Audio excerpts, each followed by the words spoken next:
Do.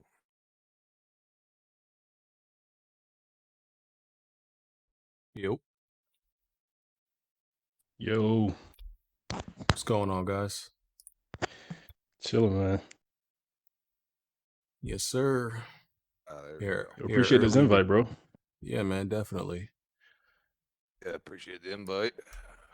Went live early to kick it with the chat. What's going on, chat?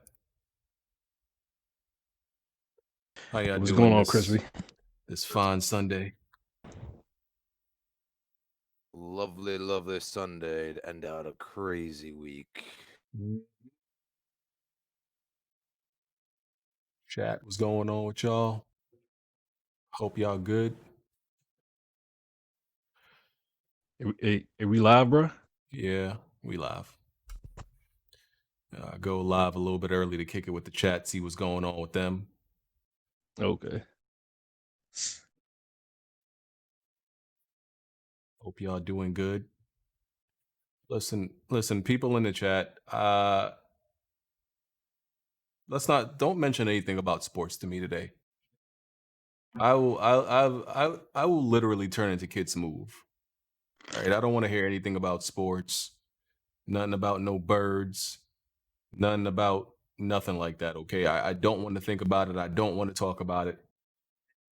I don't care whether it's the NBA, the NFL. Everything has me upset right now, so I don't want to talk about it. And I'm serious. I'm not joking. I don't want to talk about it. Don't upset me.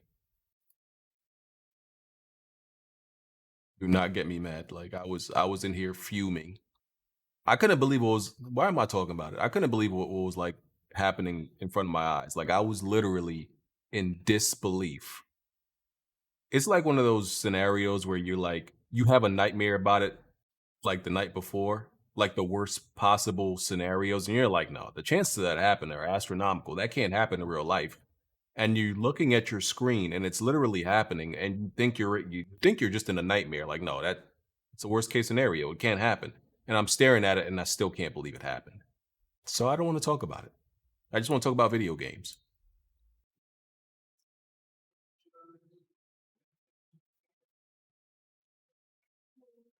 What y'all been playing lately, though? Crispy, A1. A lot of Tony Hawk, Gears, obviously. Haven't been really gaming as much as I'd like to because of good old work, and plus I've done like 6 podcasts this week, so yeah, it's been pretty wild.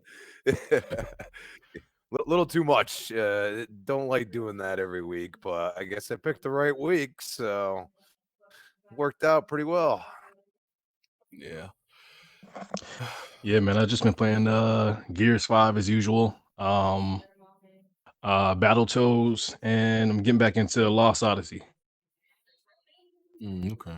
I haven't really been playing much. I don't know. I just haven't. It's just one of those times where I haven't wanted to play anything. Yeah, what's up, Smooth? I've only wanted to play Rogue Company. Every time, like I installed Titanfall 2 because I beat it on PS4, right? I can't remember why I bought it on PS4 when it came out. Had to be some reason. Did it come out late on PC? I can't remember. But for some reason, I think I might have got it early, so I beat it on PlayStation 4. But I wanted to play it on PC at 4K. But I don't know. I just haven't had the motivation to play any game right now. I think since they announced these new consoles, I don't even want to play nothing. I just want the new consoles or a new game. Yeah, I feel you on that. Game because I guess he said it was invalid. He probably waited too long. Hold on. I'll email you another link because I don't. I'm gonna email you another link.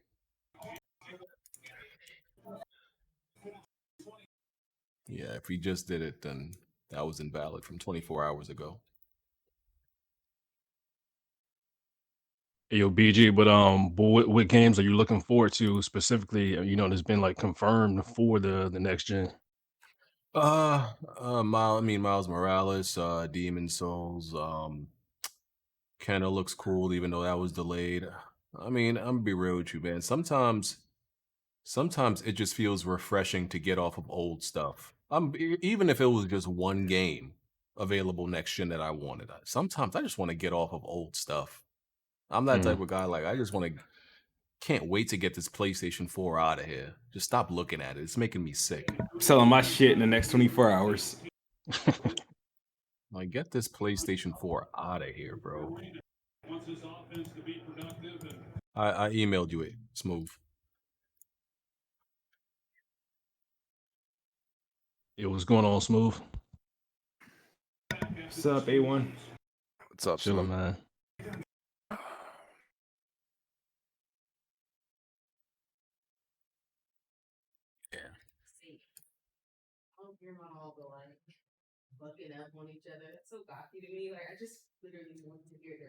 So listen, chat.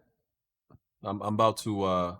I've had a bad day because yes, the Eagles lost, right? So what I'm about to say is a disclaimer. It's me pretty much giving myself all deniability, and I don't want to be liable and accountable for this, right? Because a lot of you are gonna have a problem with the guest that's coming in, right? A lot of y'all gonna have a lot of shit for him, right? I want to say that this is Kidsmoove's guest. Now, I don't personally have a problem with him, but I know a lot of you are gonna, want to pull up on him. And I just want to say, don't come to me, don't ask me no questions, okay? I had a bad day. I don't want nobody pulling up to me on Twitter. Oh, why'd you invite him? Don't ask me no questions. Not in the chat, not on Twitter. My team lost today. I'm not in the mood to answer no questions. Don't ask me nothing. Don't ask me nothing, okay? You want answers? You go to Kidsmoove. Kidsmoove is the host today. He's in charge. It's not me. That's all I want to say. So y'all let everybody know that comes in after this, all the people that come in after this, Kidsmoove is accountable. Kidsmoove is responsible. I hold no accountability for this. Yo, I can't wait to see what this is. Is it automatically into the chat, or we got to drag him? He just has to join, and then I change his permissions. Okay.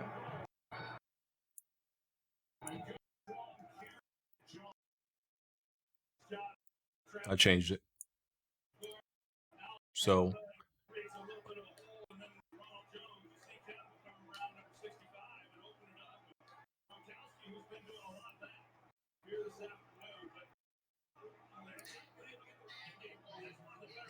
let's see here.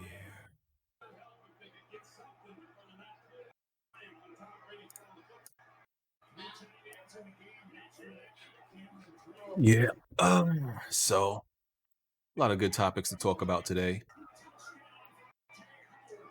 Should be a good show. Bond said he's gonna be a little bit late.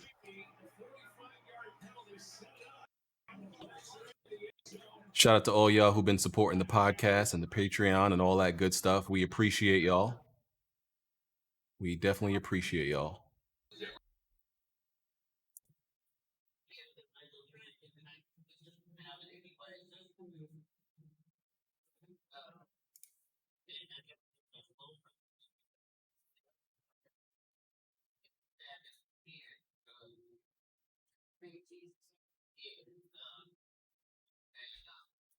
Remember, don't ask me no questions, okay? I don't want to hear nothing from y'all.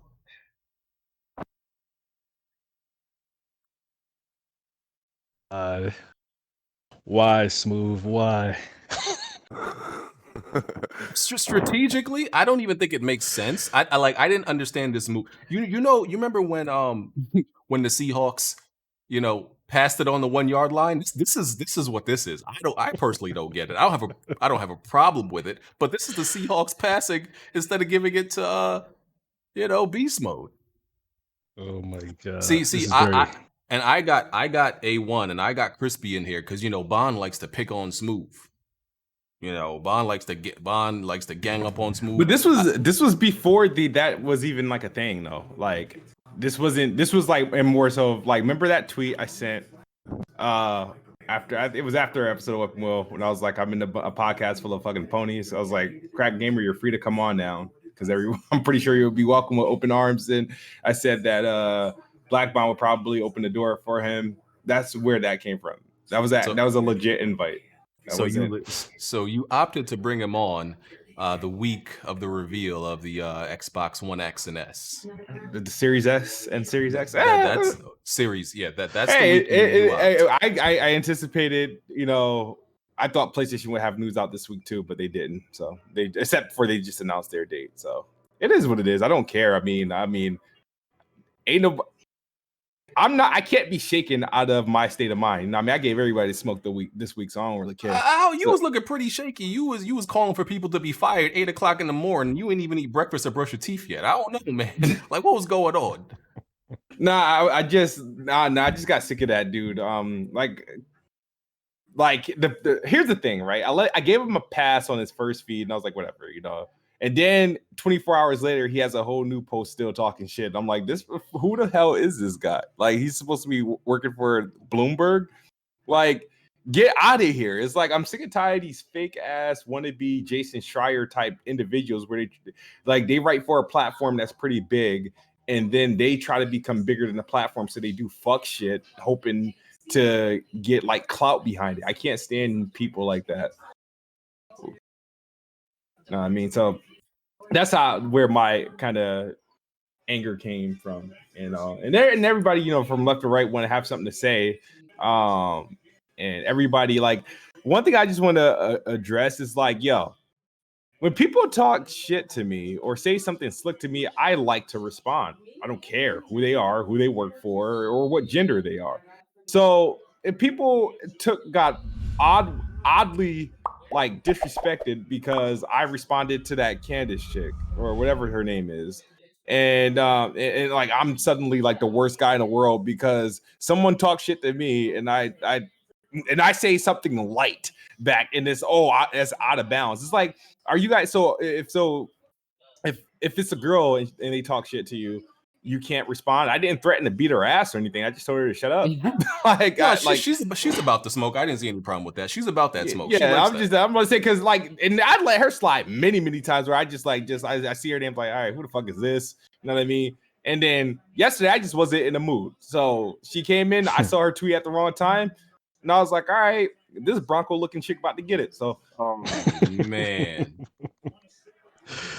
Hey man, I don't condone the words of Smooth. That is a black queen, okay? Oh, that's the thing. Okay. Yeah, that is a black queen. What's the requirement to get that title? Hey man, you don't do that. We respect. I thought she looked kind of good. We respect all black queens, okay? All of them. Yeah, I mean, she could be a black queen, but she look like a damn freaking horse. Oh man, we don't. Oh man, jeez. I'm bringing her on here. Bring her on here so she can pull up on you. She could go ahead and pull up. Like, yo, she's been talking shit to me for about 7 months. Like, you know what I mean? And I don't have to say anything to, like, I don't antagonize her and stuff. Like, I'll say something, and she'll, come in out of left field and she want to quote tweet me. She wants to get and talk her shit. You know what I mean? I let her do the damn thing, but I mean, I'll respond back every once in a while. I mean, so she might talk shit every now and then, and like I might not say nothing for another like 3 or 4 months. Depends on the type of mood I'm in. All right, you be going to war, bro. I was like, man, it's too early. All right. Well, let me turn my TV down before we get the. Hold on. Like, man ain't put his toast in the toaster yet or nothing. Just got smoke for everybody. You should be at your happiest right now. This Xbox news. Should be the happiest time of your life.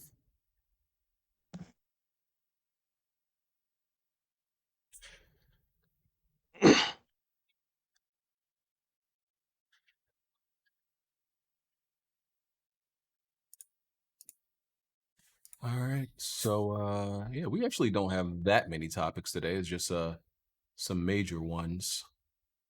That Xbox topic gonna take up most of the time, probably.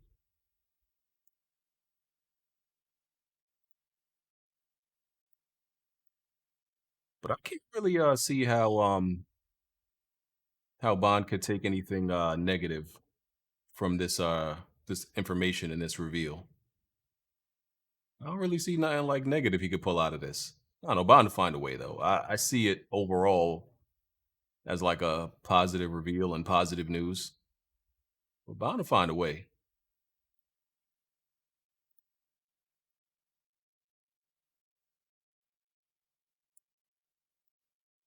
Shout out to everybody who been sending gameplay, by the way. So I don't got to keep using my damn own.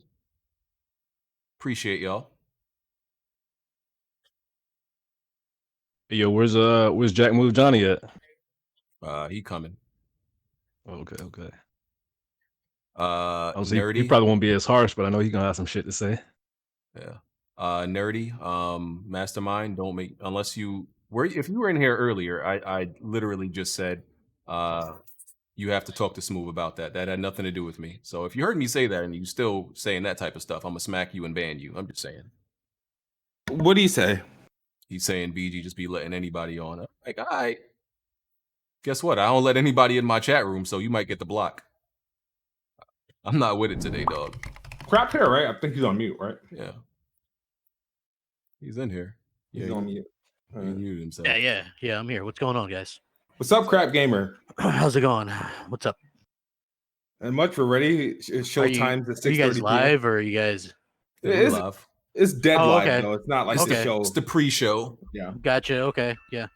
What's up? How's it going, everybody? All right. What's up, Crap? I podcasted with BG on Friday. I don't think I've ever even talked to Kidsmoove though before. So what's up, man? Thanks for the invite. Anytime. Actually, we haven't. I don't think ever. No, However, I mean, listen, we were super cool for a while there, man. Early on in the early days, man. Like with BGST. early days in the early days, you did a huge favor for me, right? Regardless of all the stuff that I put your review up on my channel. Yeah, my Dance Central review. Like I've always appreciated that. Was that. Good. Like I tell people that to this day. Like you know what I mean. That has not. It's like nobody did that. I was super excited. Because I remember you did that with a couple people before. Like select people, and then once it was time for me, I was like, oh shit, this is dope. I'm like super excited because I forget the guy's name. He was an older guy and he used to do some cool stuff with Connect where he'd be in the videos, but he did a couple of good videos. Big Kahuna, the Big Kahuna. Yeah, Big Kahuna. Yeah. Yeah. Me and him, I think he's from Baltimore too. So he was like, I was always cool with that dude. And we would, I put up a couple of videos that he did to try to get him some traction or whatever. I haven't seen that dude around in a long time either. So hope he's doing well. But yeah, like, I don't even know. Like one day I just looked down and I was like, I saw something that you had retweeted or somebody had retweeted you or something. I was like, I went to go click on it and it was like, oh, you have this person blocked. I was like, why do I have him blocked? I couldn't even remember. You had me blocked for it started with I can tell you exactly how it started. It started with the Titanfall, I think, interview. Abby Happy. I think BGST, I think I'm saying it right. BGST did it. I think you guys had an interview with her or scheduled. Yeah. I remember. I had one scheduled. It was super petty, but I had one scheduled, and I put the date out. But I think I forgot what I was doing, but it didn't happen. Right? I already had my schedule. The date was out there, but I didn't have it yet. And then BGST, I felt at that time undercut it, and like that you guys did that. So I felt a certain way like behind the scenes, and then somebody on my end like kind of took it beyond himself to like I think stop that interview from happening. Yeah, you know, like I mean, it is what it is. You know what I'm saying? It's like stuff that was like 6-7 years ago. Yeah. You know. It just, but look, Crap. There's some things that you're gonna have to account for. I got a question for Crap now. The chat is gonna want answers, so go ahead, Jack. I'm sure that I'll have to answer some questions. I'll do Crap, why you got me blocked on Twitter, Crap? What's going on, Hold on. Who is that? That's Jack Move Johnny. Oh, I've got so many people blocked. I used to just you just blocking people for no reason. What's going on? Well, I used to back in the day for sure. Oh, okay. Well, I think that's a prerequisite, right, for being an Xbox fan. You gotta just go out there and block every. No, really, that's. At the time. Okay. I mean, listen. At the time, I think that anybody that had a difference of opinion, they just got blocked, and then it took me a while to figure out, kind of what was going on. And then I just started kind of unblocking people and just kind of hearing people out. Like everybody has their own opinion. And I think that that's a little bit more easy for me to understand now. Like I'll talk to somebody that has a different opinion than mine all day now. It doesn't really matter, but it's like back in the day, you just see that green and that's it. You don't see anything else. So I'm glad, things have kind of changed, obviously pretty drastically for me personally. So, that's definitely something that I kind of had to work on, which is much better now. Like I interact with Xbox, PlayStation people all the time, no big deal. PlayStation But dudes I will will look definitely you block up. you for nothing, though. I mean, they probably do have some of them. I mean, they probably do, and that's fine. But a lot of Xbox people do too. Like I'll see somebody go, "Did you see this?" And they'll link me to a tweet, and I'm like, "Nope, I'm blocked," to somebody that I haven't even never talked to, never had any interaction with. So I definitely kind of see that a lot now as well. But people are allowed to kind of, I guess, see who they want to see and look at the content they want to look at. Man, that's I guess what options are all about. Oh man. I'm fucking tired, bro. All right, so Crap. One of the things that I think people definitely want to know, right, is so in the beginning, you were this diehard Xbox fan. You were on the completely opposite end of the spectrum, and now you're on the polar opposite end. People, might see that and think that you're just faking or it's opportunistic. So like, how do you explain that that extreme change from one side, from being a fan of one side to the other? Well, I mean, if you have to look at it, sort of where I came from with this, right? When I got an Xbox, like people were making fun of Xbox, people were making fun of me, but in my eyes, I at least had some games to play those first couple years. You know what I mean? Like I played Titanfall, Dead Rising, Killer Instinct, Sunset Overdrive, the Master Chief Collection, Forza Horizon 2. Like those are all like first year within that first launch year of games. I had no reason to believe that Microsoft would let their foot off the gas. I didn't care that they were losing so much. I more or less cared that I had some games to play. And then, come around 2015, 2016, I started seeing games get canceled and studios getting closed down.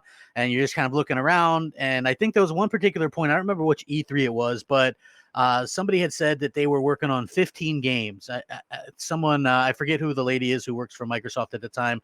She's not so prominent on Twitter anymore, but she had said that they were working on 15 games or whatever. And so I counted the games that I knew were coming, and we knew all the 15. There was no surprises there. I think at that particular time, I started to realize that, they didn't really have as much to offer as, I would have thought. And then, I was doing podcasts with a lot of other people that were like friendly with Xbox executives, and they were saying, well, they're giving up so that they can prepare for next gen. It's already over. So they're just kind of coasting along until next generation. And so I was into that whole, wait for E3, quote unquote. I was part of that for like years. Right. And then I think 2018 was a big tipping point for me when the big games on Xbox, 2 of the 3 were just horrendous, in my opinion. State of Decay 2, which was just a mess. And then, of course, like PUBG, that was like another mess, And then on the PlayStation side, for the first time, like I wasn't playing PlayStation games kind of begrudgingly, if you understand what I'm saying. It wasn't like, oh man, I guess I'll play some PlayStation. It was like I sat down and started to play PlayStation and kind of enjoy it. I was like, okay, because that year was God of War, Detroit Become Human, which might have the best story of a game that I've ever played. And then Spider-Man came out at the end of that year. Those are 3 really, really strong games. And the quality difference between PlayStation and Xbox that year was just unbelievable. So, it was just I started spending more time playing PlayStation lately. And then I think I was like, well, I'll give Phil and company E3 2019, right? That's what I said. I was like, if they don't announce something new, some kind of new game, a new franchise, a new something AAA wise, I'm going to be pretty ticked off. And I did, I was doing live coverage at the time. That show was horrendous. And it was like I was so depressed on air. People could tell. Like, are you upset? Yeah, I'm upset because they announced more consoles. And then you start doing a little bit of research. And at the time, the last AAA new IP that they announced was way back in 2015. Okay. And that still held true until they announced Avowed in 2020. So That game probably isn't coming till late 2022, maybe even 2023. That's a long wait between new AAA IPs being announced. And I felt like, now that we know that Lockhart or the Series S is real, you have 5 new consoles that they've announced since 2016. And in that entire time, why is it that this year in particular, we're going to go the entire year without a AAA exclusive from Xbox? So, in summary, Xbox effed up a whole lot, and you finally gave up on them. Yeah. Well, there was a point in time, listen, Phil Spencer, I don't know who else has seen this, but that guy, you want to believe him. I don't know. Like, he comes across as a nice guy, and I'm sure he is, but you just believe he wears the gaming t-shirt, right? And he's hip and he games, and you know what I'm saying? And he says the right things that sound good. Like, we're all gamers here and this kind of stuff.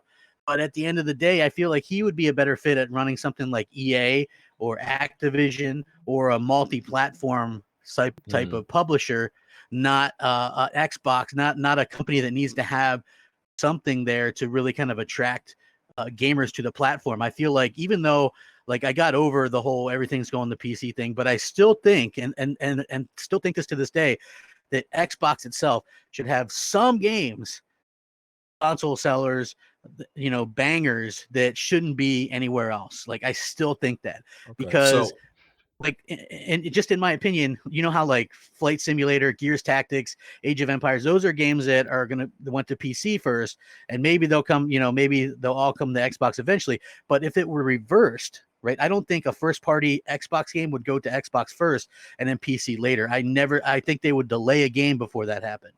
Right. Okay. So I feel like they give a little bit more kind of respect even towards the PC platform than their own console platform, which is, can be a bit of a bummer when you kind of look at it that way. And so that's sort of where I had a bit of a falling out with it.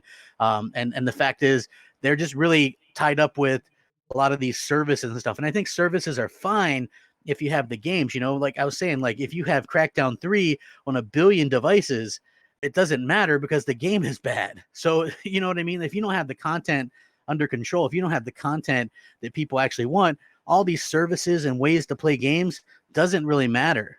So that was sort of my point, and at the end of the day, I hope that they do well, because I think competition is good. Like, they got their stuff leaked and their prices, and maybe we get a cheaper PlayStation out of it. I don't know, but that would be a good thing.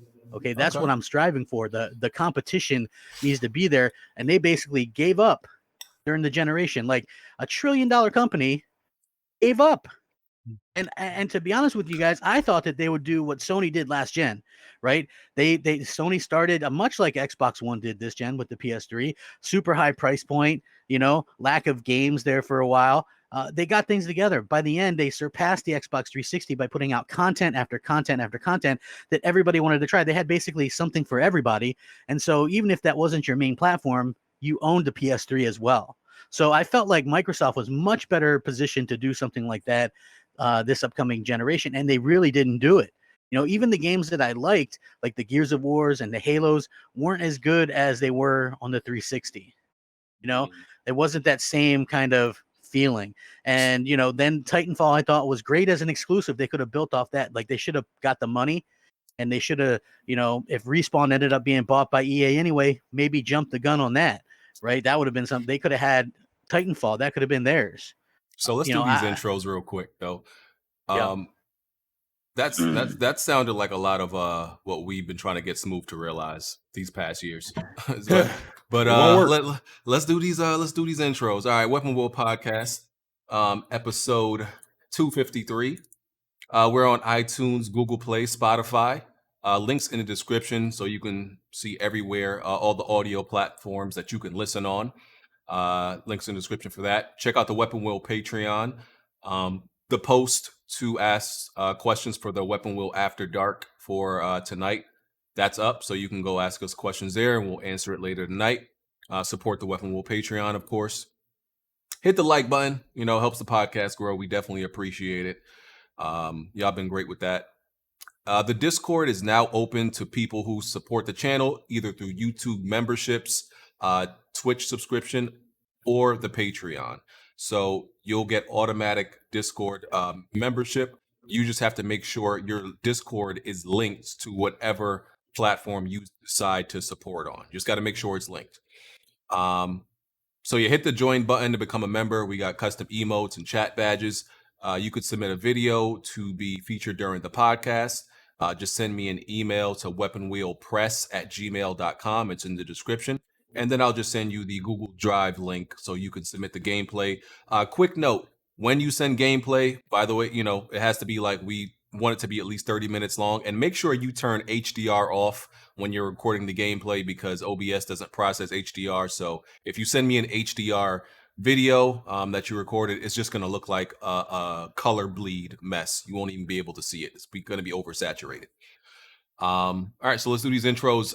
Crispy Bomb, what's going on, man? Hey, what's up? Thanks for having me. Great to wrap up the week this way. Still excited for Xbox, even though some people aren't. But glad to see some excitement going on in gaming in general because you got PlayStation ready to roll too. All right. Shout out to Crispy Bomb. Awesome. Yeah. Emmanuel. Yo, what's going on, everybody? This is Emmanuel A1, aka Wavey Gamer X. It's a pleasure to be on Weapon Wheel Podcast. From the chat to the panel. All right. And of course, you're on We Bleed Green, unless I'm getting the podcast mixed up. I watch so many. Hey, what? Hey, yo, BG. What's going on? What's up? Yeah, I'm not on We Bleed Green. I was a guest on We Bleed Green this Monday. Oh, okay. I'm a huge fan of We Bleed Green. If anything, I'll say I'm a resident troll on the Roundtable podcast. Okay. Oh, okay. I watch so many podcasts. Sometimes I get the memberships mixed up. But I got you. Yeah. What happened, Jack? What you talking about? No, man. What happened? No, man. What's up, bro? What's going on? Do your intro. What's good, Joe? I'm kind of out of it today, man. I ain't gonna even lie, bro. I hope I ain't gotta, you know what I mean? I ain't trying to debate nobody today, get in no. Hey, man, listen, I'm out of it, dog. Well, how y'all doing this week? Shout out to the guests. Shout out to all the guests. The Titans ain't play yet, though. Why you out of it? I don't know, man. I'm feeling weird. I don't know. Tired and shit. I don't know. What's good, though? I think it's that weird feeling before the end of a generation. That might be what it is. Might be what it is. A lot of gaming fatigue going on right now. You know what I mean? Yeah, I haven't been playing much because of it. Like I said, Jimmy, you there? Nope. Smooth. What's up? What's up, everybody? It is the best spot, Kidsmoove. Welcome to another episode of Weapon Wheel. Happy to be here this Sunday. Can't wait to talk some Xbox. All right. And Kidsmoove's guest, CrapGamer. Hey, what's up, everybody? Happy to be here. Appreciate it very much. All right. Bond said he's going to be a little bit late, so he should be strolling in here any moment now. So I think we'll start out with, like I said, there hasn't been too many topics this week, but start out. We'll get the small stuff out the way. First, Kenna Bridge of Spirits has been delayed by Ember Labs. It didn't have a definitive release date, but I think it was rumored to possibly be a launch game. But it was definitely supposed to come out sometime the end of this year. Now it's been pushed to probably sometime in 2021, most likely early 2021. So yeah, that's another game along with Deathloop that's been delayed from the next gen console's launch. Thoughts on this? I mean, go ahead. Oh, I was just gonna say, you know what? I was actually looking forward to that game, but with the current situation with the pandemic and things like that, you can kind of understand why they would have to delay it. I guess they're a pretty small studio, and it's also a cross-gen game, so they got to get it running on the PlayStation 4, PlayStation 5, and the PC. But it was something that I was looking forward to. I thought the art style was pretty good. I thought it would have complemented like some of the other games that were going to be released for the PlayStation 5. Like I think, when you launch a new console, you want like kind of experiences, big, small, in between. And I thought that would have complemented it really nicely. So it is kind of a bummer that isn't going to be able to come out. So hopefully we can get that at the beginning of next year. And, I thought it looked good. It was like Sony showed off a diverse lineup when they showed off their stuff in July. So yeah, like that was one that I thought was a little bit under the radar. So I hope they actually have some decent announcements this Wednesday to sort of maybe make up for that, because I wasn't sure, but I was under the impression that was going to be a launch game. I mean, it was on the Game Informer cover this past month as well. So yeah, like that's how I look at it. So I mean, you can't really blame them. It's just there's a lot of stuff going on. We're going to get some delays and stuff like that. I hope that these developers can, hopefully something changes and they can start getting back to work how they normally work in the future, because there's no guarantee that, at the beginning of next year that's going to happen. So, it's like a lot of people think, hey, we get into 2021, suddenly everything stops and is good again. And I'm not really sure that that's how it's going to work. So, we could be in the middle of next year sometime for all we know. We're not sure, but, take what you can get. I'm looking forward to the game. I liked what I saw of it, and I liked what I read of it in the Game Informer magazine. So, yeah, I'm looking forward to it. It's kind of bummed about it, but I'm not going to be down on it because you understand it, so I'm cool with that. So, no, I just think it's more to show what I said what would happen. I was like, at some point, COVID has impacted a lot of games. I feel like majority of the games that's going to be impacted are the games that are due next year. So that's why I say there's going to be a drought. Thank God for backwards compatibility. But it was like kind of outside of Spider-Man was the really only other game I was looking forward to playing PlayStation, playing on the PS5 this fall. So now with that out of the loop, and then I think Bethesda also delayed their game that was supposed to be coming out at launch as well. Is Godfall would literally have to be a default title other than Spider-Man. So, which is okay. All right, Jack, you was looking forward to this? Absolutely. I mean, it was like a little. I felt like it was like the little sleeper hit of the PS5. Future game event, you know what I mean? Then the game got a lot of hype on social media. It had a lot of clout. You know what I mean? I was just hoping they weren't gonna fuck the game up, because this game is very highly anticipated. It wasn't at first. Well, we didn't know about it first, but it's very highly anticipated. Like Crap said, it's on Game Informer, cover all this, supposed to be on launch title. But yeah, just let the thing cook, man. If they need some more time to get it right, I ain't mad at it. Disappointed, maybe, but you know what I mean? We'll get over it. All these games be getting delayed anyway. As long as the game come out and it's good, that's all I care about. And this is their first major game. They've done some work on other projects, and even short films and stuff like that. But this is their first game, so I'm sure they want to get it right. So yeah. Yo, y'all hear me, right? Yeah. What's up, Jimmy? What's up, Playboy? Where you been at, bro? I was here. I was having some audio issues. Right. Yo, y'all hear a lot of noise in my background? Yeah, what you saw on a tree up, B? We came over here at 6:30. Lumberjack Jimmy. Literally sounds like a lumberjack yard is in your back. Yeah. All right. So yeah, kind of delayed. We'll see that in 2021. All right. So I want to say something about that, man. Oh yeah, go ahead. I smell trouble in at PlayStation, man. Mark Cerny was talking about, how yeah, Mark Cerny, he was talking about, how easy it is to develop for PS5, given this, the 36 compute units, the same as PS4. This game should have been done by now. Like y'all mentioned, it is a PS4 port. This game should have been done. We haven't seen Spider-Man. I support that game. Is by a black developer, so I definitely support it. But I think something's going on with the PS5. But what do you mean port? Port? Don't we usually use the word port when it's on something else and then it gets ported to something else? Correct. Yeah, maybe not port. I'll say it's a cross gen, PS4, PS5. Oh, can it on PS4? It's gonna be on both. So, right? I didn't know that. I thought it was PS5 only. I actually didn't know. No, it's gonna be on both. It's on PS4 and PC as well. Yeah, I knew PC. I just didn't know PS4. I didn't know it was cross gen. Yeah. Free upgrade though. So if you get I can't imagine why you get it on the PS4 if you now it looks like it's coming out next year. So okay, so that's what you meant by port. Yeah, I actually didn't know that. Yeah. Okay. Yeah. Okay. So you think something's going on? Something smells fishy, man. There's no reason why we saw that Ratchet and Clank twice. The same exact thing. They could have showed us a different world. They showed the exact same thing. And no Spider-Man. As far as if PlayStation wanted to do this kill shot with their marketing, they would have showed that Spider-Man and the holidays would have been sold. Something's going on for them not to have shown that with everything Microsoft has shown.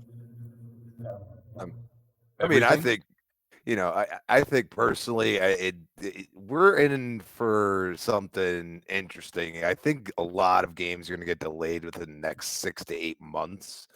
Yeah. People going back to school, and now you're getting confirmed cases. I expect the schools, at least in my state, to be shut down very soon. So they're going to have to figure out their own way of, you know, kind of doing their thing outside of being together, which is not easy as a developer. I mean, it's really a lot easier to communicate when you're right next to each other. So I think it's going to be interesting. They're going to have to figure out some new stuff, new techniques. So. Okay. I mean, Yo, what as far city as you in? I live in Connecticut, so. Oh, you right there. Wow. Okay. Wait, you live where? Connecticut. I'm from Connecticut. What part, bro? I live in Southington. Southington. Y'all should meet up for drinks. No, I don't live in Connecticut anymore. But like, I'm like my home base in Connecticut is pretty much. I'll name them now: New London, Windsor, New Haven, and the Hartford area. So we got like 6 of us up here, bro. Okay. But what Emmanuel A was saying with Kenna, I mean, they haven't. There's the show coming up this Wednesday, as we know, and maybe they might show something more there. So, I mean, with what you were saying, it is possible that maybe they're further behind in development, possibly. Like with Ratchet, since they just showed the extended demo of what we saw originally. I don't know if there's trouble brewing. I don't think there's any smoke or anything like that. They might be further behind in development than they like to portray. And maybe some of these games aren't actually launch games. Like, what if Ratchet, Demon Souls? What if none of the games we saw? I think Miles Morales is guaranteed, but what if like none of these games are like launch games? Then yeah, we could say, okay, these games are definitely farther behind in development than we actually thought. Yo, y'all think the PlayStation's gonna come out with a good amount of games for the holiday? I mean, systems. Multiplats. I think the multiplats are going to be there. First party. I don't know. I think that's up. I'm wondering if the system's going to be delayed by everything that's happening though. Like the amount, is it really going to get pushed out for Christmas, or are we looking at this really dropping next year? You mean the game or the console? No, the actual console and the games. I think the console seems to be getting a little bit of a delay to it. The console not getting delayed, but it's going to be like hard to find, I think. I mean, that's fine because I'm copping a few of them things and reselling them. So Oh, you gonna have a way to get them? Hey man, multiple addresses. We gonna find a way. Don't worry. All right, I like that. Okay. Just and Jack doing the same thing. We scumbags together. I'm thinking about it. You thinking about it? You doing it? You a scumbag. I gotta see what the supply and demand looking like on them things. I mean, if it's looking rare, yeah, I gotta do that. Oh man. If it's plentiful, I'm gonna leave it alone. You know what I mean? Okay. Well, yeah. The show is this as mentioned. In the background. What was that? what? Come on, man. Like exorcism.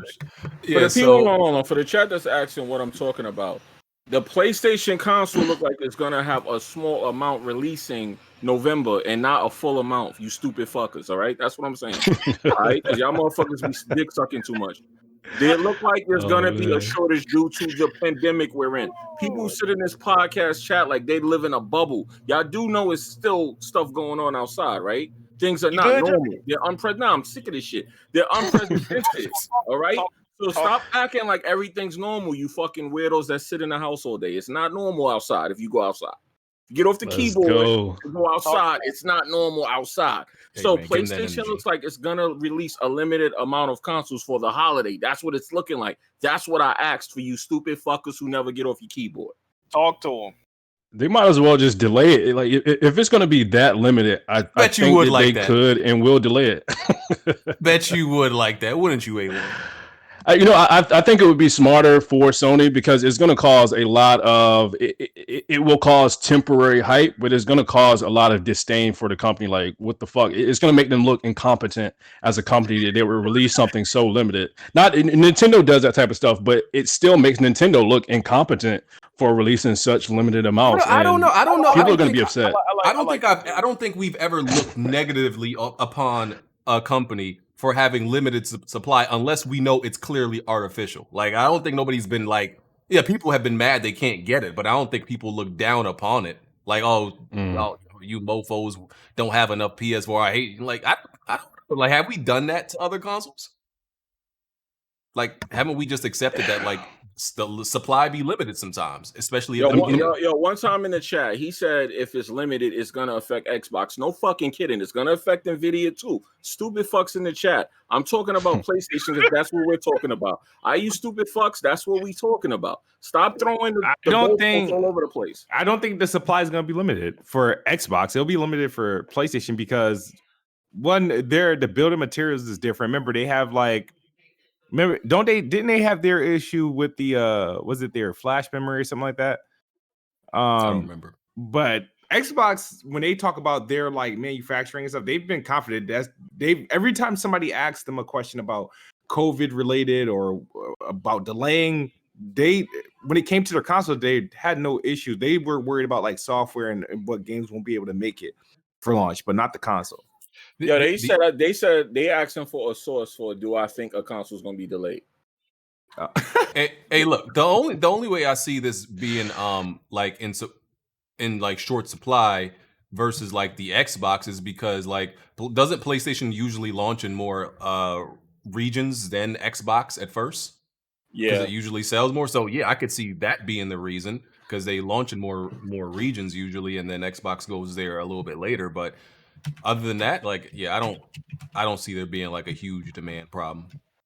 The rumor lately is they're only going to do a North America launch, maybe America and Canada. So and it's still saying it's limited quantity. So that's not looking good. And like you said, yeah, PlayStation is a more international brand. People, I say this all the time. People, like to hate on Xbox because it represents America. People will hate on this shit because they'll feel like Americans are receiving preferential treatment. I mean, we'll see.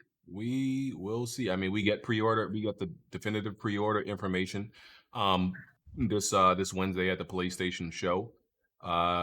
So yeah, at that show we're gonna get release date, we're gonna get the price, we're gonna get to see some more games. They said it's gonna be 40 minutes. The show is gonna be overall 40 minutes, so we might get some content we haven't seen before. I'm sure expanded stuff of what we've already seen. Y'all got any other thoughts on the PlayStation show this Wednesday? Any predictions on what we're gonna see? They could be bringing some kind of surprise. I mean, we've seen some people kind of hint that maybe Final Fantasy might be announced there, or there's rumors of SOCOM or Silent Hill. So, I think they could have a surprise up their sleeves a little bit, just to kind of entice people, give that one more little kind of thing over. You also have Corey Barlog from God of War kind of teasing stuff. I think he's just kind of trolling a little bit, but I think it would be cool if they did have something God of War related at the end or something like that, even if it's just a voiceover, because I think people would get super excited about that. But I do just feel like they have an idea of what they want to do. If you guys saw the Series S reveal, they broke that down and it leaked, and there's like 4 different parts. They didn't show any new gameplay for anything, like stuff that we've already seen before. So I think Sony probably has a good idea that, people want to see like stuff that's coming at launch. They want to see stuff that's coming slightly beyond launch. So I think that's what they're going to focus on, where Microsoft has been a little bit more focused on, hey, we can play your old games. It's a really different kind of tactic by both companies, so I think it really plays in favor of PlayStation. And, obviously we'll probably get prices and a pre-order date. I wonder if they'll beat the Xbox pre-order date, which is the 22nd. They could say, hey, the 19th or today.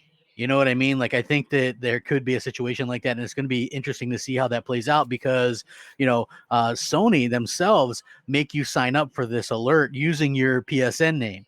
So I think that they're trying to avoid people scalping the actual console and selling them on eBay and places like that. So it could be very interesting to see how that kind of plays out. Again, Xbox, they're supposedly going to be selling worldwide again this year as well, but I don't think they have the content or the demand other places like PlayStation. Like, PlayStation's a really strong brand everywhere, and Xbox is pretty strong in North America and I think the UK. But a lot of the other places, just not a super strong brand. And so, you just feel like I don't know what that was, but you just feel like, there could be a big surge for people wanting the PlayStation 5. I mean, it's the new PlayStation. Of course, people are going to want it. They've got, they could show off they should show off some more Horizon Forbidden West or make some kind of surprise announcement. I don't know, but they usually do something to sort of undo what Microsoft has done previously. They have a habit of doing that. So I expect them to do something that would probably get people talking. But Smoove likes that strategy of playing old games. That's what he's been tweeting all week. You can play old games. Well, I mean, you can play the launch lineup again and pretend it's 2013, but I would rather play new games. So, I mean, I guess it just really kind of depends on what happened to your Xbox? What happened to your Xbox? Mine? I still have it. This is CrapGamer, right? Yeah. Oh yeah, man. Good to see you on WWP. Good to see you. Yeah, you know what's coming. Good to see you on WWP after blocking me for trying to squash a beef with you guys. How long ago was this? This was around the time when I first met you. Immediately got blocked for even mentioning the ideal to you. Well, hold on, Jimmy. I got to say one thing. There do be a lot of Jimmy B trolling accounts. Sometimes. Oh no. He blocked me. The original me. This is before all that even happened. This is before all of that even started happening. This is when I was in Zaire's Facebook group. Oh, that's probably why then. Oh no. His best friend Zaire?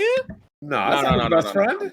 No, he talking about. I'm talking about back. Yeah, I'm talking about way back. We talking about way back. So yeah, what happened, man? 2014? Yeah. What happened? You at the church or something? What happened? Me? No, I kind of already explained this a little bit ago. I don't know if you had. I know, but I missed audio it. Problems. No. And you talk a lot and fast, so I definitely missed it.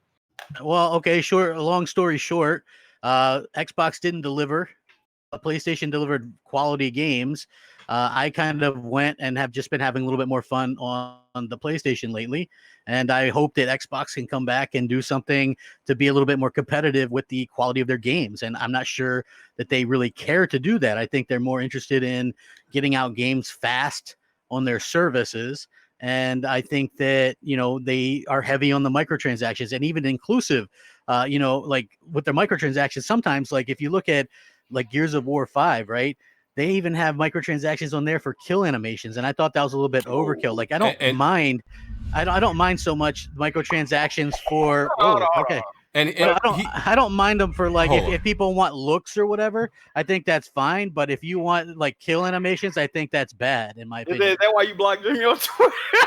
Yeah, like he went into a whole I'm like, yo, hold on. So yeah, I will say this though. CrapGamer has been right about one thing. I remember 2-3 years ago, he used to say, I don't want Xbox to turn into games as a service. I don't want Xbox to just be a low-rent PC. And he was pretty much right. That's what I mean, listen, games as a service is okay sometimes, I feel, but I just feel like not everything needs to be that because a lot of times they use that as a way to be lazy and they release a half-done game. And I don't really think that's fair to gamers. And you can't just get it to a point where you go, be okay with it because, oh, well, it's in Game Pass. I actually see people say that, and that's really detrimental to gamers. That's really, to the mindset, right? Oh, well, like who thinks, and this is just kind of me, like on my thoughts, that they would have released Halo this holiday, even in the state it was, if there wasn't such backlash. Like they would release some form of Halo, right? Like I think that would have happened if there wouldn't have been that really bad backlash and that showing. Because I feel like they would have thought that they would have pulled a Sea of Thieves and released content in it and updated and fixed it as they went along. And I find that to be problematic. And that's just me. Look. And Jimmy, he said he was being a crazy Xbot back then. And said he was blocking everybody. Denying that. If you was on the other side, Jimmy, you probably got that. That's what he said. He was a crazy Xbot and he was just blocking people left and right. I was in the Xbox group only. Phil Spencer, rocking with, you know what I mean? Spencer's a handsome man. It's hard to break free. What can I say? I mean, he fills Smoove up. Oh boy. I mean, listen, look, people can spend their money, their hard-earned money, however the hell they want. I firmly believe that. And I'm not trying to sway anybody. I'm not trying. I see what happened. You got better internet and you started acting up. I see what happened. No, my internet's not better. That's the thing. I wish, man. I can't like. I don't know, but maybe one day that's the hope. But as far as that, it's just quality games. Like it's hard to explain. Like when you're like, for me anyway, I was just this diehard Xbox fanboy, and I fully admit that. You know, I was a real, and even looking back at some of my stuff, man, I'm a real asshole. I'm the first one to admit that, right? Like, wow. I said some really stupid things, and I was. That's the explanation. You don't gotta go past that. I also want to say that everybody's entitled to kind of figure out things on their own. Okay, so I was able to sort of figure out, like, I would play PlayStation, and it was begrudgingly, right? Like, oh well, I guess I'll play it, but then I couldn't wait to get back on my Xbox because my friends were there or what have you. But then once I started to really kind of notice, and I would say around 2018 and so, that we would actually be able to see a situation where the quality was so different, and I would just be able to spend limitless hours with PlayStation games, where the Xbox games were just kind of a pain in the ass. Like I almost like you didn't want to play them. The quality wasn't there. And I mean, listen, it's continued on. It's continued on. There's been a lot of Xbox dudes who have, I guess, switch sides. You're not the only one, I guess. I don't even consider it that, because I'm still a fan. He saw the light. Yeah, speaking of that, I do got a question, Crap. I've been wondering this for the longest time. Yeah. What's that one guy's name? MBG or MGB? Yeah. Knuckle Down Gamer. Yeah. Him, Zaire, Mooch. How come everybody can see reality? How come everybody can see the light outside of Kidsmoove? I gotta know this. You know what? I think, to his credit, man, Next Gen 720 was seeing it before me. He would take me inside and go, man, I don't like the way that things are looking on Xbox. And I was like, wait till E3. Wait till this. Wait till then. That was me, right? Like I was the head of that. Should have the T-shirt. Wait till E3 2017, 2018, 2019. Like you need to get that on Jiggy merch. Wait till exactly. That was and then it was like then it was wait till Gamescom. Then it was wait till XO. So do you consider yourself a flip flopper though? Like no, I don't. I actually, here's the thing. I bought an Xbox for the exclusive games that they had that I thought were better than PlayStation's at launch, right? So I'm enjoying those. And then there just came a point in time where they stopped making them. And the quality was so low that I wasn't having fun. I stopped my own Xbox-centric podcast because I wasn't having fun. Right? How can I sit there and talk about stuff on Xbox Nation Wednesday nights about Xbox when I'm not really playing Xbox? I'm not having fun with it. You weren't having fun with Battletoads, Crackdown, Bleeding Edge. I did. You know what? No, I beat Battletoads, but like that wasn't like, I was just trying to like see what the deal was, right? And I felt like for me to talk about it because everybody was talking about it, and I was like, well, I better go through it. And I actually thought that the fighting portions of that game were okay, but they just mired it down with these mini games that sucked for like the second 2/3 of the game. And I didn't understand why they did that. I know there's mini games in the original, but they just went overkill with them, and it made it not fun. It made it like boring and kind of frustrating at points. So I felt like they could have had something, and then they ended up, kind of screwing themselves over. Bleeding Edge just as bad. It's like I said, that looked bad. And who wants a console MOBA like that anyway? It was a waste of them to even try to do that. I understand that they, Phil Spencer wanted to go dumpster diving because they needed something. But at the end of the day, that was a bad idea. Okay. That was a bad idea. So Smooth, you ever changing? No, right? Nah, I'm gonna be on this. Trust me. Like, I mean, I'm glad everybody, saw whatever light that they showed behind the lens of PlayStation. That's good. I've been playing on PlayStation for just as long as everyone else, and I don't. It's like I don't see my thing is for example, I'm an Xbox guy. I like Xbox. I like the ecosystem. I like the games. And I'll tell you, this generation PlayStation had much better games than Xbox, but it's not like I'm not going to stop a podcast for it. Like, you man. Change? You said this generation PlayStation had better exclusives. Do you think that's about to change next generation? The 360 had better games last generation. The 360 did not have better exclusives. And arguably one can fucking argue it did. PlayStation had fucking they have what PlayStation have outside of the last name me 5 360 exclusives. The ones that carried on this way. Fuck out of here, Bond. So we what? ain't playing those Bioshock? fucking games, Bond. So, Halo We ain't Gears playing those games, Bond. Hey, Smooth. What Halo you about Gears talking and about the DMs, Forza? bro? What you about talking Nah, about the DMs? Nah, man, because Bond. I see you said Bond. I just see you said Bond. I Like just dick, and I okay, thought okay. How about this, Jack? What were your favorite 5 exclusives of the PlayStation 3? Go. God of War 3, The Last of Us, Uncharted 1, 2, and 3. That's 5 right there. See, I can do the same shit. But that's like, Go ahead then. okay, Gears 1, Gears 2, Gears 3, Halo 3, Halo Reach, Halo 4. Like, what the fuck? Halo Gears of Forza. Matter of fact, Halo Gears and Forza. I enjoyed. I'm pretty sure this was his exclusive. Alien Hominid, Small Arms. No, Halo Hominid was on GameCube as well. What was it? Was it? Yes, that's Yeah, not I mean, GameCube is a great game. Okay. But I thought obviously Condemned was a favorite of mine. I love the first full auto. Smooth, Perfect dude. Dark. If you're looking for like, there were some good 360 games like There were. Mass Effect, Alan Wake. It does like because it was like I think they had the first the first 2 games as exclusive before EA took over. Well, Mass Effect 2 was exclusive for a year, and then but still, like, the first one was really good, and the second one I thought was good as well. Obviously, they also did stuff like Gears of War and that whole trilogy. Actually, what was interesting was they had Witcher 2 as a console exclusive in 2012, which was actually a pretty good thing. And also Forza Horizon 1 might be one of the better racing games of all time. But if you look at the PlayStation 3, man, the Resistance series, you had those weren't great. Well, I think they're getting praised now, and like people are Monday morning quarterbacking that game. What I gotta ask you is this: how come Crap can answer that question? Bond, shut up! Because I'm gonna repeat my mind right now. You wouldn't be talking like that. I'm tired of your fucking mouth, Smooth. You're gonna hear what the fuck I hear. You didn't mention Fable 2 or Left 4 Dead. I need you to shut the fuck up right now and hear what I'm about to say. Yo, break his jaw, Smooth. How come Crap can answer that question not only correctly and a calm demeanor, but when somebody asks you a simple question, you got to act like a fucking bitch about it? Oh, guys, I already know what your narrative is, Bond. You don't ask anything straightforward. I asked a straightforward question. You didn't ask CrapGamer asked. Let's go. I asked a straightforward question. CrapGamer asked, but you gotta act like a fucking bitch about it. All right, Bond. Hey, Crap. Do you want a glass of water? I'm pretty sure Bond's gonna go get it. Jesus Christ! You're so busy getting your fucking mouth and your ass filled up by Phil Spencer.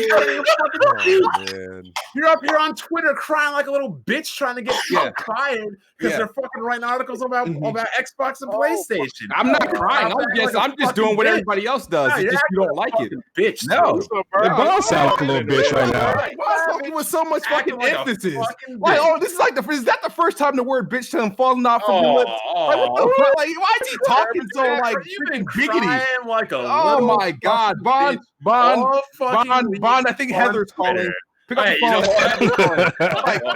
At least Heather can fit through the door, but I don't know what to say about that. And yes, I'll talk about your wife on that if you're gonna bring up women. So fuck off. No, I'm just whoa. All right, time out. Yo, break that nigga's legs. All right, time out. What the fuck is his problem? Like, all right, time out. That fucking serious. You don't like that I have like that. I'm tired of fucking hearing your stupid ass mouth. Bond, guess what? When I'm on the podcast, I barely go off. I go off on Twitter in my like I don't even go off on the podcast. I don't even shut the fuck up. That's what I need you to fucking do. Square head looking ass motherfucker. I need you to shut. Where you think my bad? My bad. You're 5 foot. Not my bad. You're fucking. My bad. You're 5'8" and somebody ruined your fucking hair. My bad. You're sitting up here off the podcast on Bill Spencer's dick. What's wrong with you? What's wrong with you, Bond? What's wrong? You wake up on the wrong side of the bed. I need you to fucking act like a fucking no, man. but shut the fuck up. No. You're talking to me like I'm going to respond to that. You don't want to ask, and you don't want to act like a man. When somebody asks you a question, fucking answer and stop acting like a bitch. I answer your shit ass fucking questions. You started crying like a fucking bitch. You think you fucking bitch? All right, listen. I just need y'all to not get personal. I just need y'all to not get personal. Y'all gotta breathe. fucking man. Y'all gotta breathe. Yeah, don't get relax. personal. Woosah. Like a calm, cool, collective man, but you gotta act like a fucking bitch when somebody asks you a simple question. Well, you did not. Enough Shut with the fuck up. you. Shut up, bitch. Woosah. Jiggy with it, 1976 jigaboo looking ass motherfucking orangutan bitch. I give you proof. Fucking dumbass. My fucking computer, man. Hey, don't that nigga live in his dad's attic? That's what Rabbit said. Make sure you get that Xbox pre-ordered for me. Looking like a Send that fucking right beluga whale ass dumbass. Whoa, okay. Like a fucking turtle with a fucked up head. Okay, fuck that.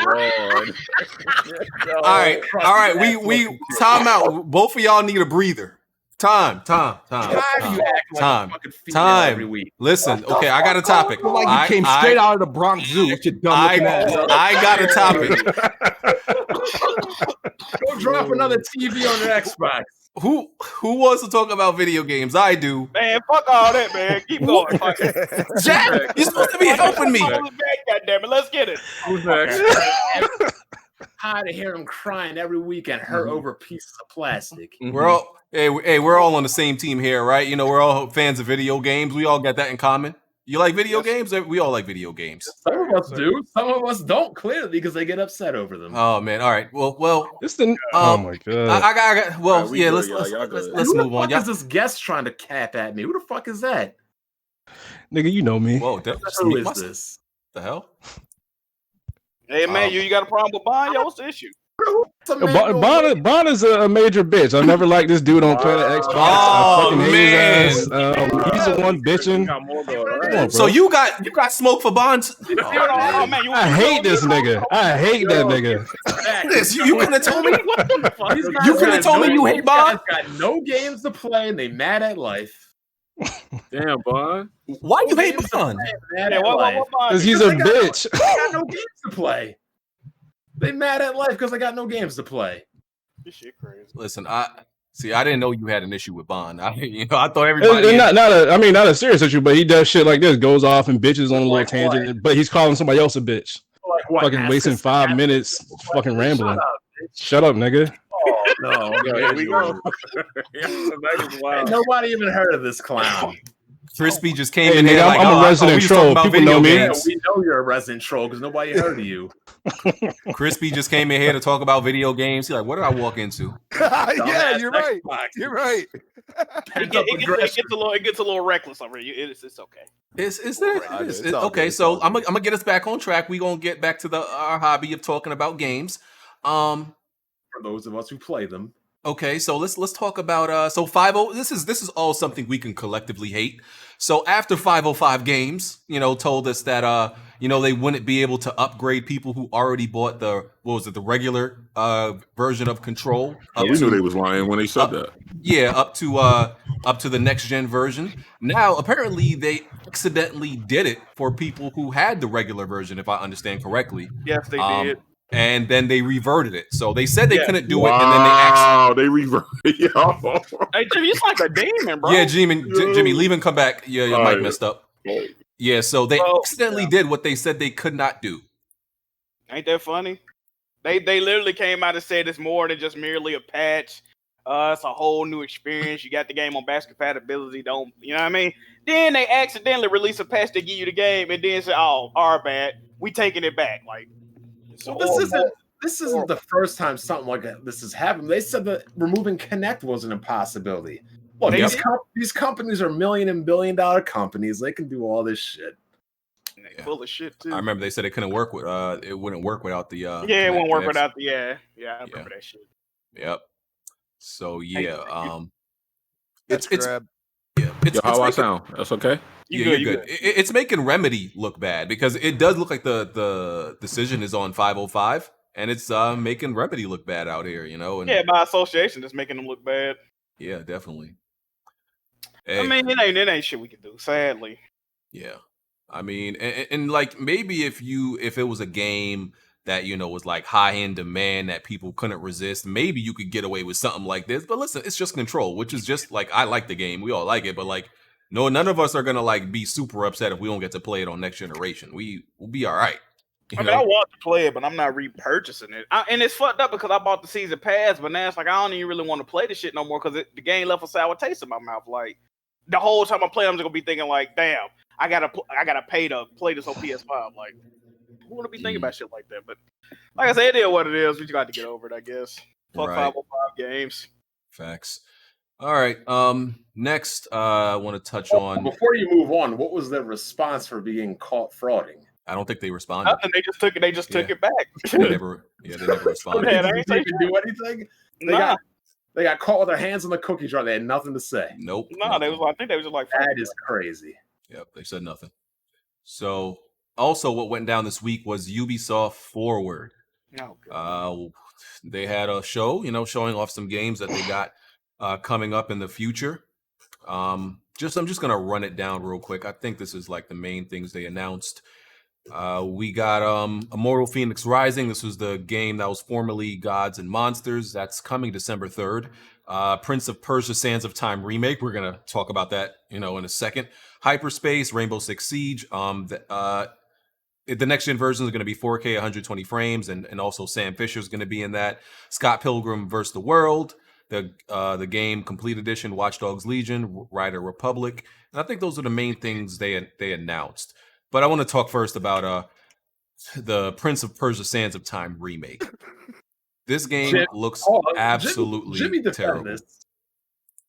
Yeah, these are people, Jimmy. These are people. Defend them. Nothing to say, Jimmy? We thought so. So yeah, but the Ubisoft actually came out and made a statement themselves. They actually defended. They pretty much said it was a stylistic choice to make the game look like that. That's literally what they said. It was just choice. They wanted to make it look like trash. Yeah. Oh my god, that's just what did they do to that game, man? Like you just basically took the original port and just made it into whatever you want to call a remaster or whatever. Like, what are you doing? Like, I used to love Prince of Persia. I feel like Warrior Within looked better than that. It did. Like, what are you doing, Ubisoft? Like, that is an IP. You don't do stuff like that with. Like, make it look new. Like, make it up-res. Like, it looks like I'm watching a painting. Like, that's not what Prince of Persia ever was. It was like actual showpiece. Like, what the fuck, man? It really don't look as bad as y'all say it does. Stop this. You guys really gotta relax with that, man. It's not as bad as it looks. Bro, it's a picture floating around, right? They talking about stylistic changes. There's a picture floating around where the chick looks shocked. There is the same NPC in the background 3 times in one picture, bro. Mm-hmm. Like, come on, man. Stop this, bro. And like my man just said, the remastered ports on last gen look better than the remake of this game. What the fuck? Yo, that joint look crazy, bro. Yeah. I honestly also think that right now would be a great time to be Prince of Persia. Because I will say the earlier Assassin's Creeds could have been replacements for Prince of Persia. But now that Assassin's Creed has devolved so much from what it originally was. Evolve. Not evolve. No, sir. That you can bring the Prince back into his own original game and not have it be confused with Assassin's Creed. Yeah. Like, originally you could think of Assassin's Creed as the evolution of Prince of Persia.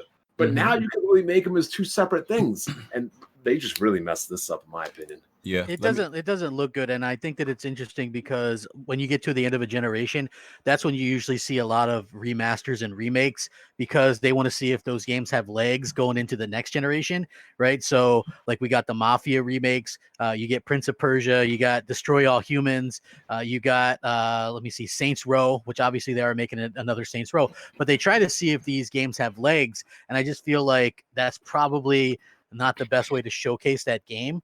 And I also think that it just probably isn't smart, but also, a lot of these games are coming in hot. I understand that, but that game, I'm not sure there's much excuses for it. Just the way that it looked and just the way that, people have been talking about Prince of Persia. They haven't stopped talking about this game for years. It's something a lot of people say they want to see more of. And, all of a sudden we don't we haven't seen it forever, and this is what you see. That's not a good look. It's like, we've been the same thing with like Halo. You wait so long for Halo, and then what we saw was what we saw, and it just, you kind of are baffled at that. So I can understand completely why people are a little bit kind of turned off by that. Hopefully they can get it fixed up, but it just is not a good look, and you have to just kind of scratch your head right now what they're doing over there, and hope for the best. But that is kind of sad to see that franchise, which had some good games, I think, on the 360 PS3. I remember playing at least one that was pretty decent. So yeah, that does kind of suck. Hopefully they'll get something going, next gen for that. I don't know, but hopefully, I don't know. Well, the game will be $39.99 if you pre-order it for PC or for console. This is the first ever Ubisoft remake game, and they got like 22, 23 studios. Why do you get this to your? Clearly, they outsourced this game. No pun intended. They got Ubisoft Malaysia, which I didn't even know was a division of. Yeah. First of all, no disrespect to the Malaysian developers. They clearly don't have the skill set or I guess the resources, even though you work for a $100 billion corporation. They don't have what they need to make this game right, bro. They talking about they wanted to be authentic and all that. Like, bro, what the fuck are y'all talking about? Can I ask y'all a question? Where was this energy for Onimusha when it got brought out? That wasn't a remake. I'm leading into my defense of this conversation because I gotta explain something. It wasn't fully remade though. Not right. What I was gonna say is this is just a trial run just to see what's going on, and if people, trial run, yeah, like there's other games they can remake. There's other things people are interested in. But this is one of their most popular. That's what I'm saying. If people don't like this is good to voice your opinion. You don't because that'll make them do better when they come back with something else. But you don't half-ass a remake to test the waters of people if people want it. You can do that with a remaster. A bad test. Yeah, like I understand. Okay, if it was literally just a remaster up-res, and they released that's to test the waters, right? But this looks terrible. I mean, just to read what their actual statement, they said, so we decided to go for a unique visual treatment to make the game stand out from other games. So making it look shit was their way of making it stand out. Like what? Yes. It doesn't make no sense, man. Like the game looks terrible. There's no excusing it, and it's like they just outsourced it to isn't it actually Ubisoft India? India, Malay, I don't fucking know. Yeah, I think it's Ubisoft India, I believe. I didn't even know there was a Ubisoft India. No, yeah, they're all over. They're all over. Ubisoft knew it was a Ubisoft India. Like, what the fuck, bro?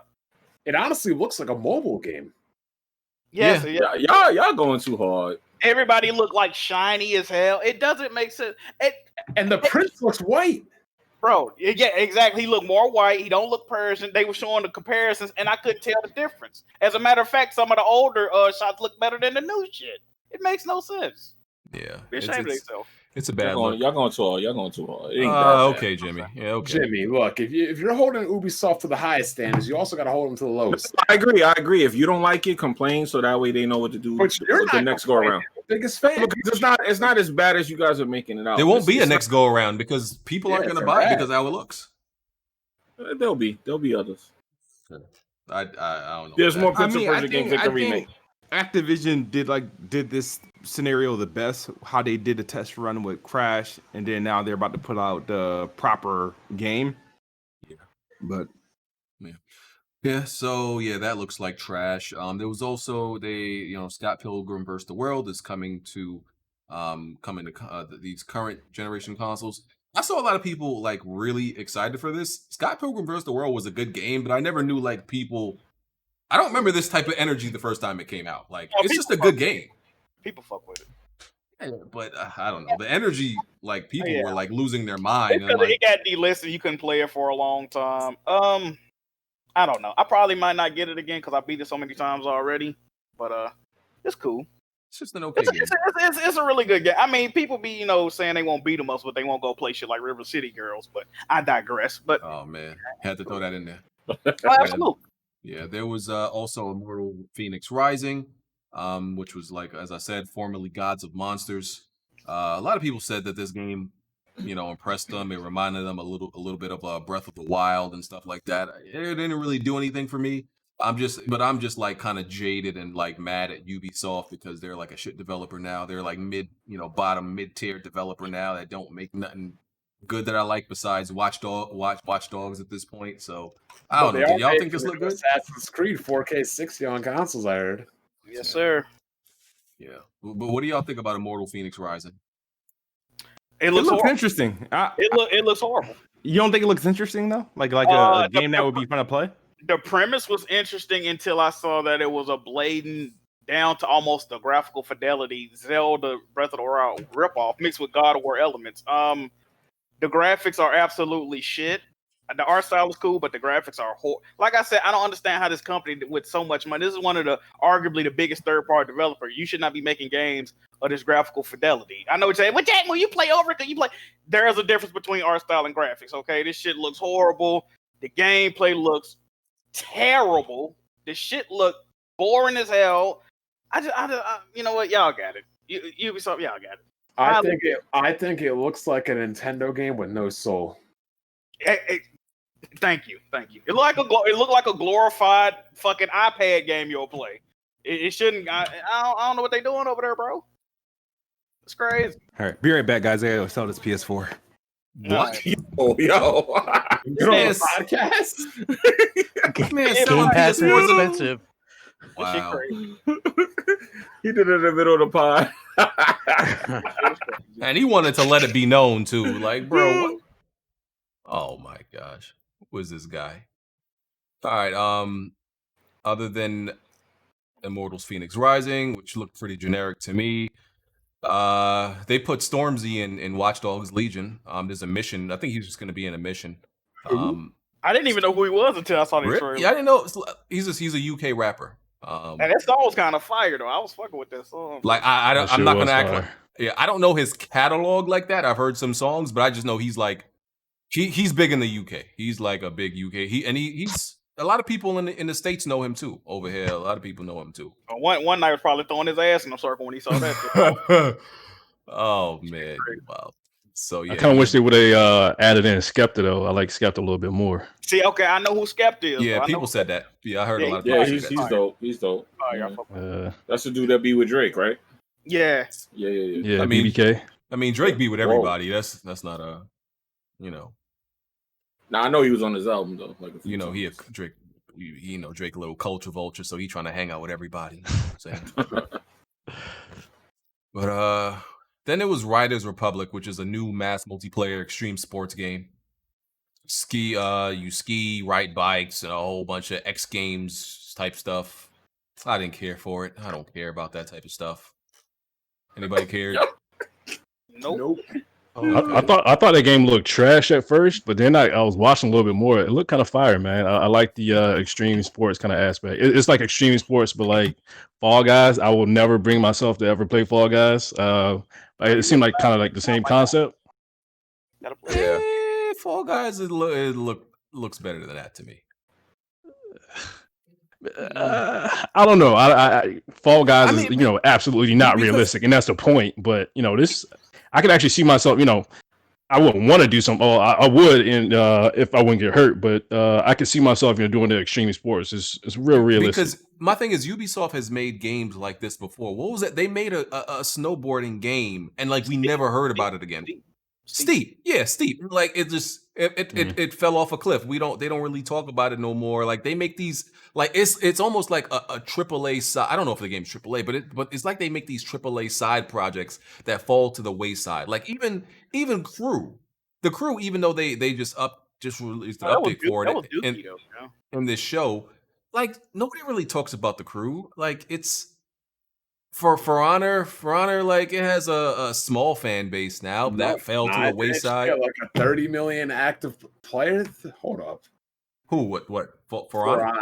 Yeah, Siege and For Honor are doing. It just had some kind of huge epic announcement recently. I know Siege has always been consistent. I don't know about For Honor, but yeah, I mean, like they just be making these games that like I feel like some of them are just throwaways. I don't know, man, but it's not no games I like. I think the games are just corny. Ubisoft problem is Ubisoft do not respect their IP unless it's Assassin's Creed, Tom Clancy, or like, you know, For Honor C, shit like that. They don't respect nothing else, bro. They just shit on Prince of Persia, OBJ style, you know what I mean? And then they put out this other bullshit. Wow. Like, bro, I just don't know what they doing. I'm pocket watching. They got way too much money to be giving us, you know, these type of experiences, bro. You know what the problem is that they want to do games as a service a lot. So they turned Assassin's Creed into a games as a service. Like it's unbelievable to me. I love the original Assassin's Creeds, the two latest ones, Odyssey and Origins. Okay, they look great, but they just aren't Assassin's Creed to me. So, you know, just to correct you real quick, because you talk fast and you talk quite a bit. No disrespect, but what you said about Ubisoft and Assassin's Creed being games as a service is untrue. You could completely beat every Assassin's Creed game without purchasing any single thing from a store. Okay, I understand, but it's a grind. 100 miles on foot and not drive. Odyssey was absolutely a grind. Yeah. Yeah, but like I said, you're complaining about more content. You either want to pay or you want to play. Which one? No, here's the thing. It's a video game. I understand it's a video game, but also when you look back at the old Assassin's Creed, and I was talking about this earlier today, like when you go to assassinate somebody, it didn't matter what level they were. You jumped down, you stalked them, you assassinated them. In the newer ones, if they're a higher level than you, they just throw you off of them. Like they literally make you. Yes, because you have to skill up. You have to grind. skill up. Yeah, because you have to skill up. You can't run around just killing high-level bosses if you just understand that, but not everybody is into side missions and doing every single side quest. Like, so you RPGs then, because that's how RPGs work. Oh, but even so, you don't have to do every single one. You don't have to do every single one in Assassin's Creed wasn't an RPG to begin with, though. Now they turned it into one. But we're talking about currently the one that you said is a games as a service, and it is because they purchase anything. You can play but you the don't entire have game to. without doing You know what? I don't have to purchase anything in Marvel's Avengers either, but it's still a games as a service. Am I wrong? How is it games as a service if you don't have to buy any services? You don't have to, because I can beat the game as it is. Right. Destiny is also, I can beat that, but is that not a games as a service? You're comparing an MMO. I'm just asking you if it's games as a service. An MMO to not be a games as a service. Oh no, they're not the same at all. You can't compare them. In Destiny, you have to do certain things that you don't have to do in Assassin's Creed. Still a games as a service that I can beat the game. What kind of argument is that? Yeah, I don't because understand. You don't have to purchase anything. Star Wars Battlefront's a games as a service. It's a first-person shooter. But you don't have to purchase anything in Assassin's Creed. It's encouraged though. It's encouraged. You don't have to purchase anything. It's not encouraged in Assassin's Creed. This was all made up. It's not true. It's not true. No, none of that was true. I played the game for myself. You don't have to purchase just to see mobile games, but that doesn't change the fact that these mobile games are games as a service. And Assassin's Creed is not. Okay, because you can buy things in the game as games as a service now. Rainbow Six. I want the same energy when Cyberpunk comes out. So let's repeat this again. Buying time savers in a single player game, Jimmy. Time saver point of the game was being embellished. They didn't focus on doing that like people made it out to be. When you play the game, it was mentioned to listen. When you play the game, it's mentioned to you 2 times. Can I talk? When you play the game, it's mentioned to you 2 times within the game, and that's it. I spent the entire game playing and grinding and getting to the end without even once thinking about, hey, I'm going to buy a shortcut. Okay, here's a perfect example. Is Warframe games as a service? Yes. And I never bought anything in that game, just like you're stating. But that doesn't change the fact that it's still games as a service. Yeah, because you probably hardly play it. I beat Assassin's Creed. I beat Assassin's Creed without buying anything. Stop, Jimmy. I put 900 hours into Warframe. Stop. And I put over almost 100 in Assassin's Creed. Change the fact that Warframe is still games as a service. And Assassin's Creed is not. Okay, Jimmy. Let me just say this, okay? Whatever your thoughts are on Assassin's Creed, a lot of their games are games as a service. Rainbow Six, Ghost Recon, these are games as a service type games. That's probably why we haven't seen a traditional Sam Fisher game. They'll put him in Ghost Recon, but his own game, they probably don't really have an idea how to really monetize that as a games as a service. So it's more difficult for them. But they've even said that they want to do games that they can continually add content to, which is okay.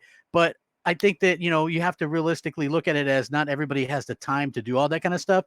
And they just want to maybe play through the game. Like I like playing through Assassin's Creed the way it was. You could beat one in 12 hours or whatever. And the newer ones, it's like you got to grind and it takes 70 or so hours. So that's not really my type of thing. But Ubisoft obviously wants that money.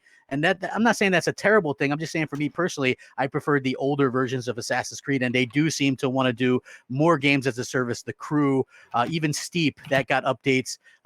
They like to do those type of things, almost like Microsoft and EA, the way that they do things, where you're going to see less and less things just centered around a single player thing. When you actually get a single player experience, like it's so rare to see that from an EA or a Ubisoft now, like a true single player experience.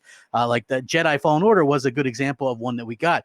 Thank goodness for Respawn, because they've been a saving grace for EA this generation. They put out some really quality games, but on the other hand, you just look at it and EA has kind of fallen off the map as well, because things got to be monetized. They canceled the Star Wars game that had some incredible talent behind it, because they rumor is that they didn't have a way to really monetize it. And if you can't monetize a game and it doesn't sell a bunch of copies, they're not going to be happy with it. Look at even the latest Tomb Raider. Apparently that didn't sell extremely well. So, it's kind of how things are going nowadays, right? And I get it.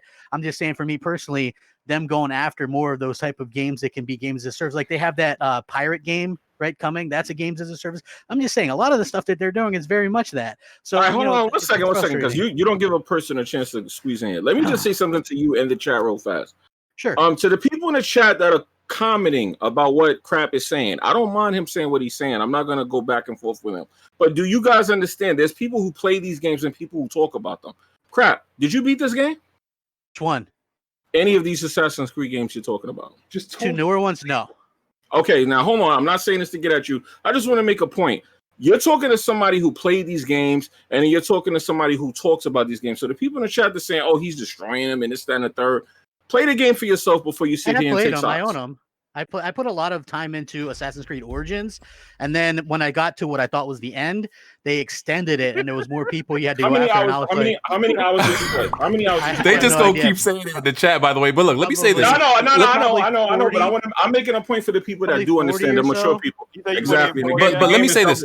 Let me say this. I don't know if I'm not mad at anybody saying Assassin's Creed is games as a service. I don't know if it actually is, but what I know it is, it's grindy, it's monetized, and it's fluffed so that they can make a little bit extra off it and artificially extend it. And I can complain about content. But I can make the argument that, like, if you stretch out a game just to be able to monetize it, then yeah, I could see you saying that makes it a games as a service, and Ubisoft definitely does that. The problem also with the Ubisoft is they basically create a franchise and then just copy and paste it every time for the sequel. Yeah. Far Cry is been the same game since Far Cry 3. Yep. Every Ubisoft, I said this, every Ubisoft game almost feels like you're playing every other Ubisoft game. Like it never feels like it never feels like an individual IP. It's like, yo, if Ubisoft came out and said like every game we've made is in the same universe, I wouldn't be shocked. I would believe, okay, it makes sense now. Because they all play so similar. Like it's crazy, man. Like different coat of paint, dog. Yeah, their games just don't have their own identity, and that's just so crazy about it. They put Sam Fisher and a whole bunch of other stuff. They still won't announce a Splinter Cell game. That's annoying because Splinter Cell Blacklist is one of the best stealth games ever made. Like it really is. That's probably the best game. That's still like the most recent best game they've made, and we haven't gotten a sequel. So hold on. What you're hung up over Splinter Cell? Why? I'm saying because that's the game that people want. They could put them in different games. We all know when the next Splinter Cell is coming out. When? When's the Netflix show dropping? It's got a Netflix show? Yes. Oh, I ain't know that. So look, we already know they have a Netflix series in the making. I would bet money that the next game is going to come around the same time that Netflix series is coming out. It's being made. They're not going to not capitalize on that. Why could Ubisoft be acting like they broke? Maybe they'll remake it like they did Prince of Persia. They be acting like they are the brokest, just poverty-stricken studio. I swear. Oh, it's wild, hey man, bro. rich people don't keep rich people act broke. Yeah, maybe it's one of them situations. Yeah, so I think that's everything from. Yo, let me ask you a question real quick about this topic. So would you prefer these guys stop making these games or? Yes. No, I would rather them vary up The way. So everybody gonna say yes, right? No. Yeah, I mean, I do. I think they need to stop making. I think they do need to stop making Assassin's Creed. I think they do need to stop making. Niggas made a soccer account just to fucking donate. It's mainly Assassin's Creed. I think they need to stop making. Well, Assassin's Creed is a bastardization of what it once was. You went from assassinating people to fighting fucking ogres and goddamn. You know what I mean? It's like, bro, what the fuck? It's like, So yeah, maybe give it a different name. I mean, that's what they do anyway. Put a different coat of paint on the same shit. Just they could have called it gods and monsters. Real quick about assassinations to the point CrapGamer made. So you're telling me that if you try to assassinate something at a higher level than you, the game just doesn't allow you to do it? They toss you aside. They just totally they throw you off, just like Shadow of Mordor. That is entirely stupid. Most games do this to have a nemesis system. No, Shadow of Mordor is not, but Shadow of Mordor was always designed like that to have RPG to have RPG elements. Assassin's Creed wasn't like that at first. That's the thing. No, it wasn't, but it's a nemesis system. Most games with the nemesis system, if you don't skill up the nemesis system, you can't defeat the enemies until you're ready. And have the Assassin's Creed it's a game mechanic. Like I haven't heard anybody say anything about the stories of Assassin's Creed since like since the trilogy before it became an RPG. I've never heard anybody speak about it. Are the stories good anymore? Oh, the story for the last couple of Assassin's Creed was interesting. Okay. I think so. When dude sat in that chair at the end, and what was the origin? One was the origin, and the other was, it was kind of silly. The other one was kind of silly, but it was interesting. I mean, remember the original Assassin's Creed story was about an apple and Eden and all of that, so it was never really not silly. No, but they had an idea of where they were going with it until they decided it was about aliens in the original. I don't want to spoil it too much, but it was about aliens in the beginning. They actually kind of like grounded it more as it went. They actually centered it around the 2012 disasters or something like that. That was originally, and then it kind of went. It went a little bit south. The Animus and the Apple were granted to them by an alien. Like I said, I could break down the whole story if you want, but the bottom line they don't know which direction they were going with it anymore. Yeah, they don't know which way they were going with it anymore. Anyway, let's stop talking about Ubisoft. They're trash. They're shit. They're doo-doo butter. They're trash, bro. I don't want to talk about them no more. They upset me. We didn't get no Splinter Cell, that's the point. So we don't got to spend too much time on this. Call of Duty Black Ops multiplayer was revealed. I mean, it's another year. It's another Call of Duty. I don't really have much to say about it. I like Call of Duty for the single player. I'm one of those guys, so I don't really have much to say about anything multiplayer wise. I think that multiplayer is always typically going to be the same shit each year. I don't know if y'all have any opinions on that multiplayer reveal. Thought it looked good. I think that it's Call of Duty. It looks Call of Duty. I liked it because I liked that it's a direct sequel to the first Black Ops, and that was probably one of my favorites. So I'm looking forward to I'm one of the people that like the campaigns of these things. So I'm kind of looking forward to kind of jumping into that. And I thought that the multiplayer looks good. I thought it looks good for what it is. It's I prefer, like, a lot of people like Warzone, and I think Warzone's good for what it is. But I like team deathmatch and domination and those type of things, some search and destroy. So it's cool to kind of get back to basics, I think. And so I'm very excited by it, and I'm excited to kind of play the beta. Usually I'm not real big on the betas and stuff like that. And by the way, if my power might go out because we're storming, so if that's what happens, just an FYI, if I leave, it's because of that. So it's booming here. So yeah, I'm looking forward to it. We just gonna choose Kidsmoove legit left the podcast, sell a PS4, yo. That's crazy, right? Hey, yo, don't get no crazier than that right there, though. I was gonna ask him what he felt interesting about the game. The man left and never came back. I thought he could have sold that any time, but right now. This shit is crazy. I thought he was still in here and he was just gonna hand it off. I didn't know he was leaving. The man legit left, dog. Oh my god. Stepped off. This shit crazy. To sell a PS4. I wanted to get to the other topic with him. Well, maybe a comeback. Meanwhile, he got like PS4 3 Xboxes. Pro. Man, this is the ghetto. Hate to see it. Yeah. So, what else we got? Okay. Before we get into the Xbox stuff, maybe that gives Smooth some time to get back here. Cyberpunk. So it was confirmed Cyberpunk multiplayer is going to have microtransactions. So let's go back. Let's reverse. Let's go back. Right. So the timeline is that CD Projekt Red reiterated over and over again from interviews from their Twitter account that microtransactions won't be in Cyberpunk 2077. They never specified multiplayer or single player. They just said Cyberpunk 2077, right? They said stuff like, "Oh, we'll leave the greed to others." They said microtransactions. They laughed at it on Twitter, said, "Nah, we don't do that over here." Don't see that happening. Stuff like that. Reiterated over and over again. Because they wanted to be pick-me's and they wanted to look good to the public. And all that stuff they do. Then it gets confirmed that the multiplayer is going to have microtransactions, and then so people naturally started pulling up on them, and they released a statement saying that nothing's changed. Don't believe the headlines. The multiplayer is a different project, and no microtransactions has, as far as they're concerned, they always meant for the single player. That's their explanation and their defense. Thoughts on this? Well, did they? First of all, I didn't even know this game originally was going to have multiplayer. Because, like I said, I've been in a blackout on it. But my bad. My whole thing is this: if you say no multiplayer, okay, imagine this.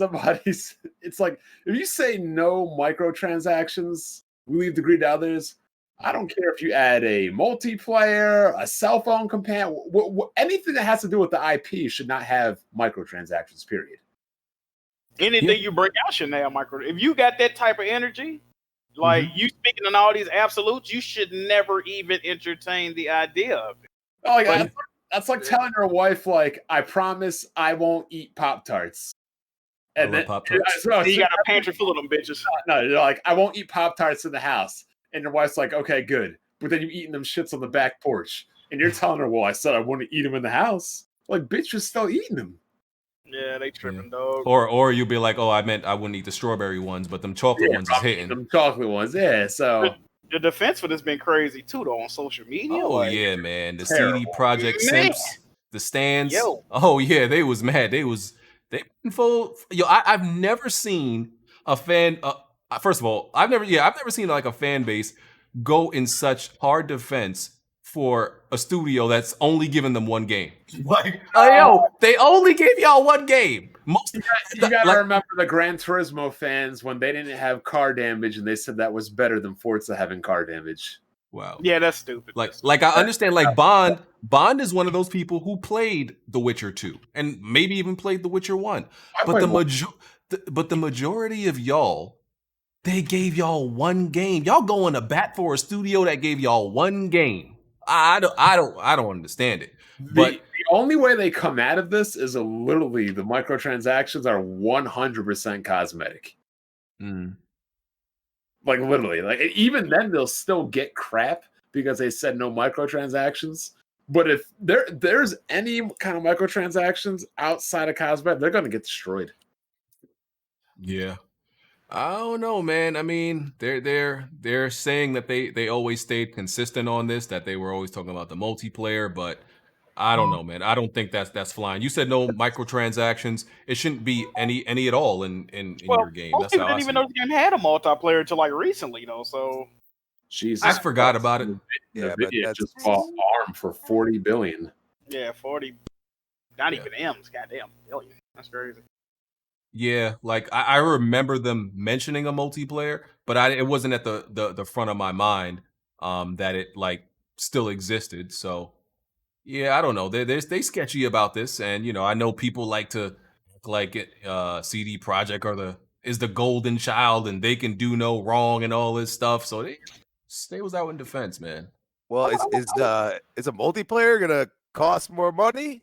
We don't know. Now it's like you got to question everything. You got to say, okay, a lot of people, including myself, said everything they've been doing so far has been very pro-consumer, and then it looks like you're throwing shade now, and that's just you're shooting yourself in the foot. I mean, I don't know what they're doing.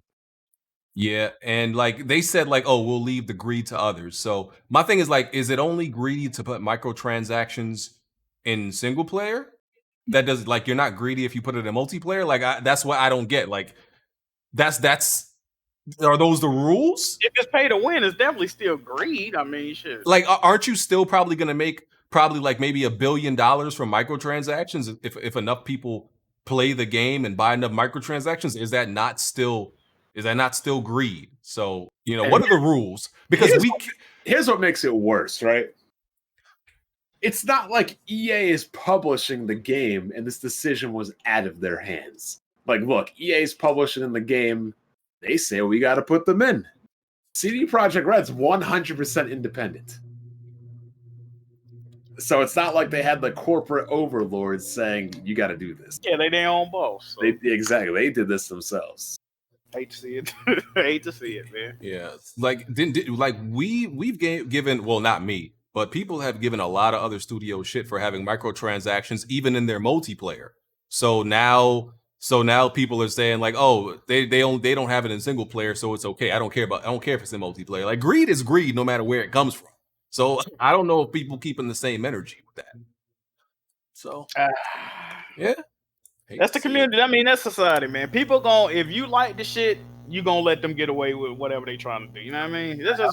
Hey, you already know what I told y'all. Oh man, you going on the 7 Seas, yo? About to terrorize. Yes, sir. Yes, sir. You ever watch Beast Wars? Actually, I think I might have. I don't know. Megatron terrorize. All right, so I think it's that time. Smooth, you there? The fuck? That time? What's going on? It's time for him to talk about, his king. Oh, I thought you were talking about that tirade he went on Twitter earlier. Oh no. Is Smooth there after selling his PS4? Did you sell it, bro? At least he sold a working one, BG. Yeah, Emmanuel A. I don't. If you're talking, hold up. Quick question, because I haven't played this Final Fantasy VII remake. Is this the ending boss battle or what? No, don't worry about that. Yo, why he we might well look right now. Yeah, Emmanuel. Emmanuel, if you are talking, yeah, we can't hear you at all. I don't know. Come back, yo. Yeah, leave and come back. I should probably pause it then. Yeah. Just don't look at the gameplay. Just don't look at the gameplay. And by the way, this game is 5 months old, so it's cool. Putting it out but we waiting for PC. It's not on PC yet, though. Yeah, we waiting for PC. Hey, I'm just saying the game is 5 months old, so that's way past the threshold that I can include it in the gaming back. Why y'all put the end though? Take self-responsibility to ask. Hey, listen, I put The Last of Us Part 2 end in here already. Listen, I give y'all a couple of months, and then after that, just know anything can appear. Okay, y'all had ample time. I just asked. Yeah, I'm not saying, but I'm saying people in chat, y'all had ample time. If y'all wanted to play this game, I got an idea though, BG. Next time, why y'all put the end though? Why y'all? If you know it's the end, BG you got to put a spoiler tag up before you play it. You know what I mean? Put like spoiler in game. You know what I mean? Or people could just play games and beat them. Everybody ain't as fortunate. You don't want to play it on PS4. You want to play it on. Yeah, what if they was waiting until it went to Game Pass? I don't fucking. Oh man. What if they was waiting? You gotta... Listen, if they was waiting until it come to PC, first of all, you gonna be waiting until like 2022 probably. Okay. It'll probably Isn't the game doing it? When did the game come out? In April, right? Yeah. Yeah, it's probably coming out April next year. Okay. Probably come out when the next part comes out. Exactly. And that next part ain't gonna coming out for a while. I think it's just a year exclusivity. So man, it's not coming out for a while. That's my point. Y'all know the point. So let's talk about Xbox now. Smooth, you ready? Are you here? You done selling your PS4? Okay, good. Yep, it's sold. How much you get for it? 200. Damn. That's nice. That's good. It's good. It was a Pro. Yeah, that's pretty good. Yeah, my Spider-Man Pro. Okay, that's games, no cords. Damn, no cords either. You bought a console with no cords. No cords. Why didn't you give him the cords? You hijacked the cords from them? Said I forgot about it. It's like I forgot. Like, yeah, it just. I mean, the cords. I mean, he got the HDMI, and the power cord, but no charging cord. And I thought you meant no power. Like, I'm like, you gave him that shit. No AC cord? Like, what's going on? How we gonna Yeah, play yank this that shit? bitch straight at the TV stand. Like, fuck it. All right. So, Shit crazy. all right. So Xbox. Okay. We got, so it leaked. Leaked 3 in the morning. The trailer for the Xbox Series S. We now know the price, the release date. It's the S is going to be $299. The X is going to be $499.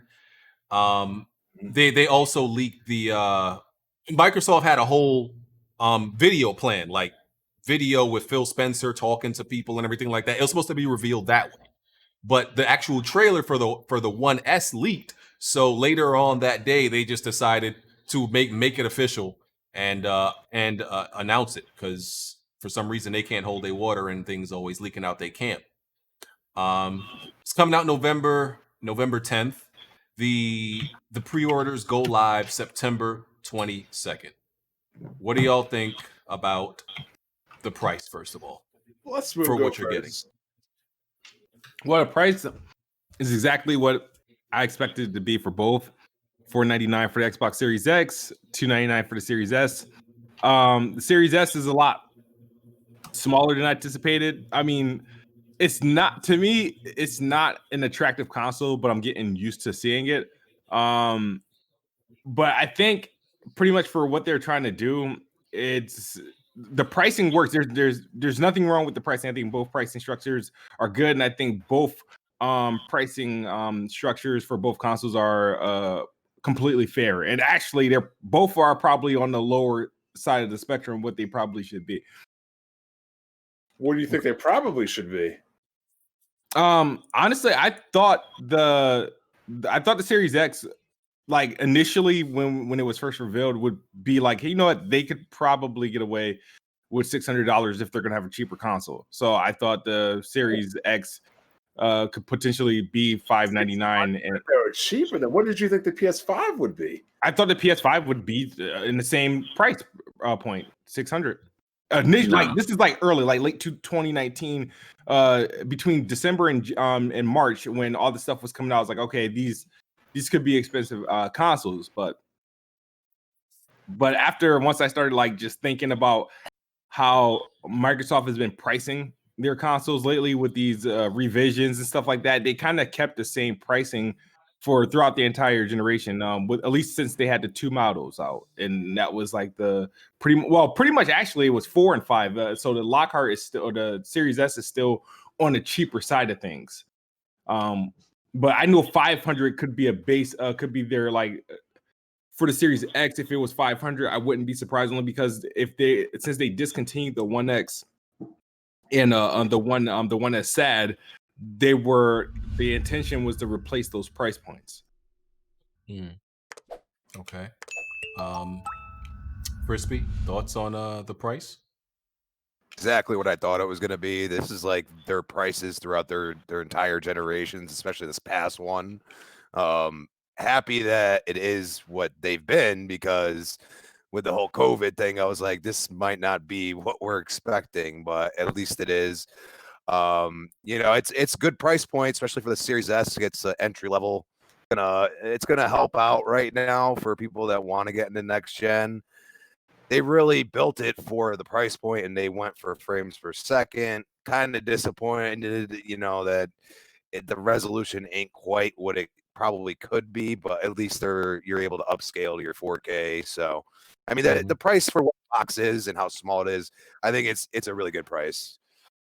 Okay.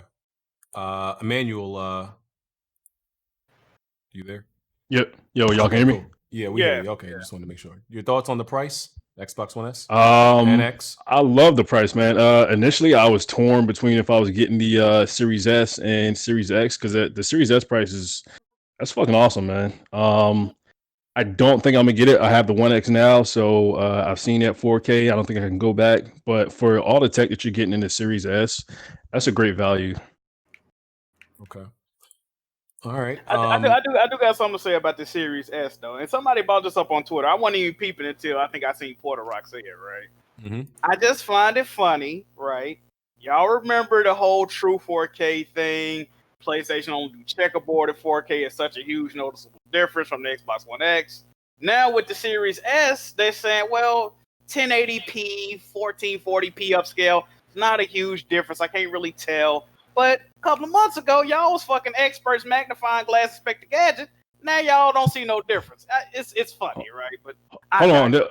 Digital Foundry, they have a video where they're analyzing checkerboarding versus DLSS versus native 4K and the machine learning upscaling. The Series S is going to have that machine learning upscaling and is going to look better than checkerboarding. So yeah, technically it will look better than anything on PS4 Pro graphically wise. And yeah, go check the Digital Foundry video out. Yes, sir. They have the Gears 5. I swear the shit looks 4K to me. It looks like native 4K. It looks just like the One X, but of course, the fluid 120 FPS. I think it's gonna be awesome, man. And as far as the game design, maybe y'all can chime in more. But I don't really see how game design is really gonna change besides unrealistic stuff, like the teleporting and stuff. But everything like corridors, that's actually like natural environment. So I don't think it's going to be limited by game design at all. They was saying with the game design now in games, like if they want you to go from point A to point B, they might have to throw in extra corners or like to do what's in another pocket, like an elevator. But the way they say in the games are loading now, you could just make it a straight shot. You know what I mean? They would have to throw shit in there to hide the game loading, but now they ain't really got to do that. You see what I'm saying? So to me, that's realistic. If you're in a subway, it would make sense for you to get on the subway platform, get on the train, ride it for a few seconds. Maybe fade to black, and then you get there. But to instantly jump, it's not going to make sense for realistic games. I just don't see how it's going to make sense. It depends on what they're trying to do. That's just an example, you know what I mean? That's just the easiest to understand example, but we'll see. We'll see. Okay. So there's the storage part of it. The S is going to be 512 gigs. Yep. Which I know some people have a problem with that. They have a problem with, like the PlayStation 5 is going to be 825. I delete all my games as soon as I beat them. I don't have more than like 3 or 4 games downloaded at once. So that's all, that's completely irrelevant to me. That's not a problem for me, but some people may have a problem with the 512, even the 825 on the PlayStation. What y'all think about the storage? That number will probably be bumped up as the generation continues and prices of hard drives go down. Game's supposed to be smaller, like they said. Yeah. On this gen, if a game got 100 trees in it, they would have to render that 100 times in the memory every time you see it. Now, if it got 100 trees, you only got to render it that one time in the game data or whatever. So, game's supposed to be smaller. We're going to see how smaller they can get because now they like 80, 90 gigs for the bigger titles of 40, 50 for like, regular games. So, we're going to see. We're going to see what these sizes look like. Pause. So it also comes with Game Pass and EA Play. Well, you can get it with Game Pass and EA Play. And you can finance it. So there's a finance plan. So we're gonna get opinions on this. There's finance plans where you can get the the Xbox One S and S and X. Xbox Series S and X, still getting these damn things wrong. And you could pay, what is it like? It's either $20 or $25 to $30 a month. And over 24 months that you would be able to pay it off. There's 0 interest. And so, I mean, there's 2 sides to this, right? So I could see the side where in COVID, somebody may want to, some people are not that well off, even for $300 or $500, and they may want to get an Xbox for themselves or get an Xbox for their kid. So this financing thing, may help them out, low monthly payments and everything like that. But then there's the other side where you could also say, listen, if you have to finance something that's $300, maybe you shouldn't be buying it. More important things to worry about in life. This is not Glock Ninja. Video games is a necessity. For real, if you can't afford $300, look, times are tough. I understand. COVID is tough. I understand, but video games are not the priority in life, especially if you're struggling right now. Just is what it is. And most people, and let's be real, most people that are going, and actually no, I'll say all people, anyone who is going to buy a new next gen console has a current console. I would say most do. So it's not like you can say, "Oh, if I don't buy a new console, I won't have any games to play." So I don't want to hear like, "Oh, you're depriving kids by not buying them a new console." They are if they already have a current one. I'm just saying, like, look, like life. I think this is a great option for people who may be having something going on where, say, something happened in your apartment, you had a fire or something like that. You might just want to quickly grab your console back. What? Just a circumstance, like any kind of circumstance, or Now, you may want to put. No, I'm just saying, like ask a quick question. You may want to put. Let me finish. You may want to put like more than one console in your house or something like that. It's not necessarily to say you can't afford it. You may want more than one at a time. It depends on the situation. Did this fire burn everything but the clothes off your bed? Hey man, I had a feeling you was gonna say that, man. But you know, I mean, if that did happen, this would be a way to. And my second question is, if you're struggling, why do you need two consoles? No, I'm saying you might want to get more than. You get more than one is what I'm saying. Say you buy one and then you may want to finance the other one. You might want two. Who knows? It's just one of those things. That shit King Dave was talking about. This them Negro bucks. That's when they come into effect. You know what I mean? That's when they come into effect. You know what I mean? Bucks. Oh man. And so yeah, I'm not against the financing thing. Like, listen, it's options for people who may not have it that well, but I'm just saying, and you do have to get your credit approved, apparently. Like I think somebody said you still have to get like your credit approved to do it. Yeah, you do. And a lot of people they're doing it themselves. No, go ahead, you go, bro. Well, a lot of people are saying that they might buy the Series X, finance the Series S, and then they get you get about $30 savings at the end of the 2 years. You get Game Pass. Get Game Pass, and you're getting Game Pass technically at a cheaper price, and then you could share it throughout the house. So that's what they were thinking about. Yeah, the hustle. There you go. Because I was gonna bring that up too, but there you go. Okay. All right. Can I jump in on that? Yeah, man. Okay, I was gonna say, I've seen a lot of people say, mostly this is for people without money. But I think that's slightly to the contrary. Most people, with good credit do use their credit, and they finance almost everything. If you have the good credit, there's gonna be college students, military.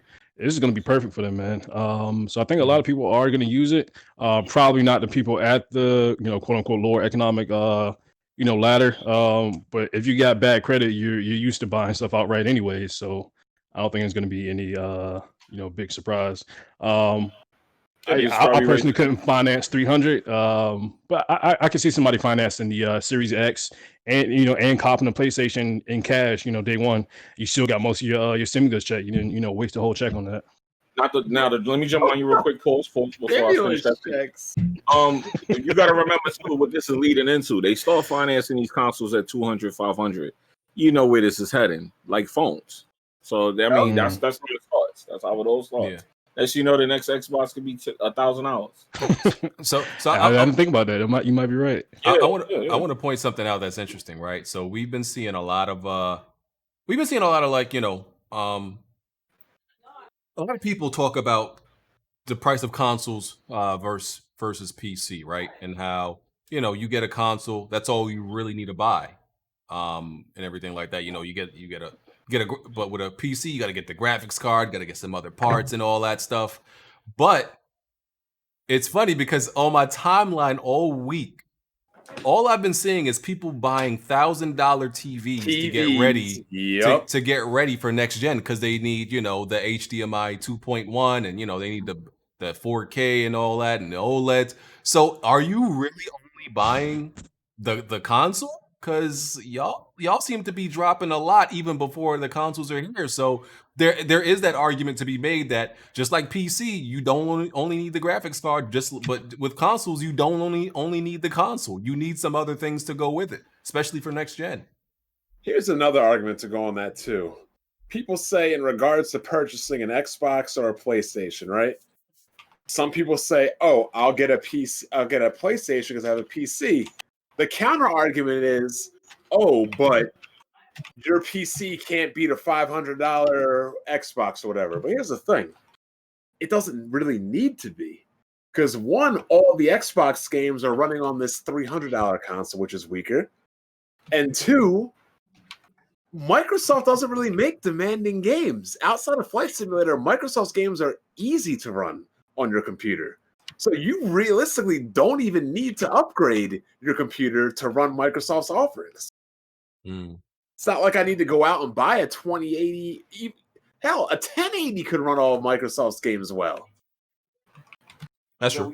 We got a lot of Xbox guys here. Y'all gonna let them talk like that, or what's going on? I mean, is it running it at 120 FPS for ray tracing? Oh, again, like I said, is your $300 box running it at 120 FPS with ray tracing? Yes, we've seen it in the Gears 5. That's what I'm saying. Yeah, and like I said, my 1070 can run Gears of War 5 at 120. That's okay, I mean, what would be the cost like for a build for that? Like, monitor and all, what would be the cost?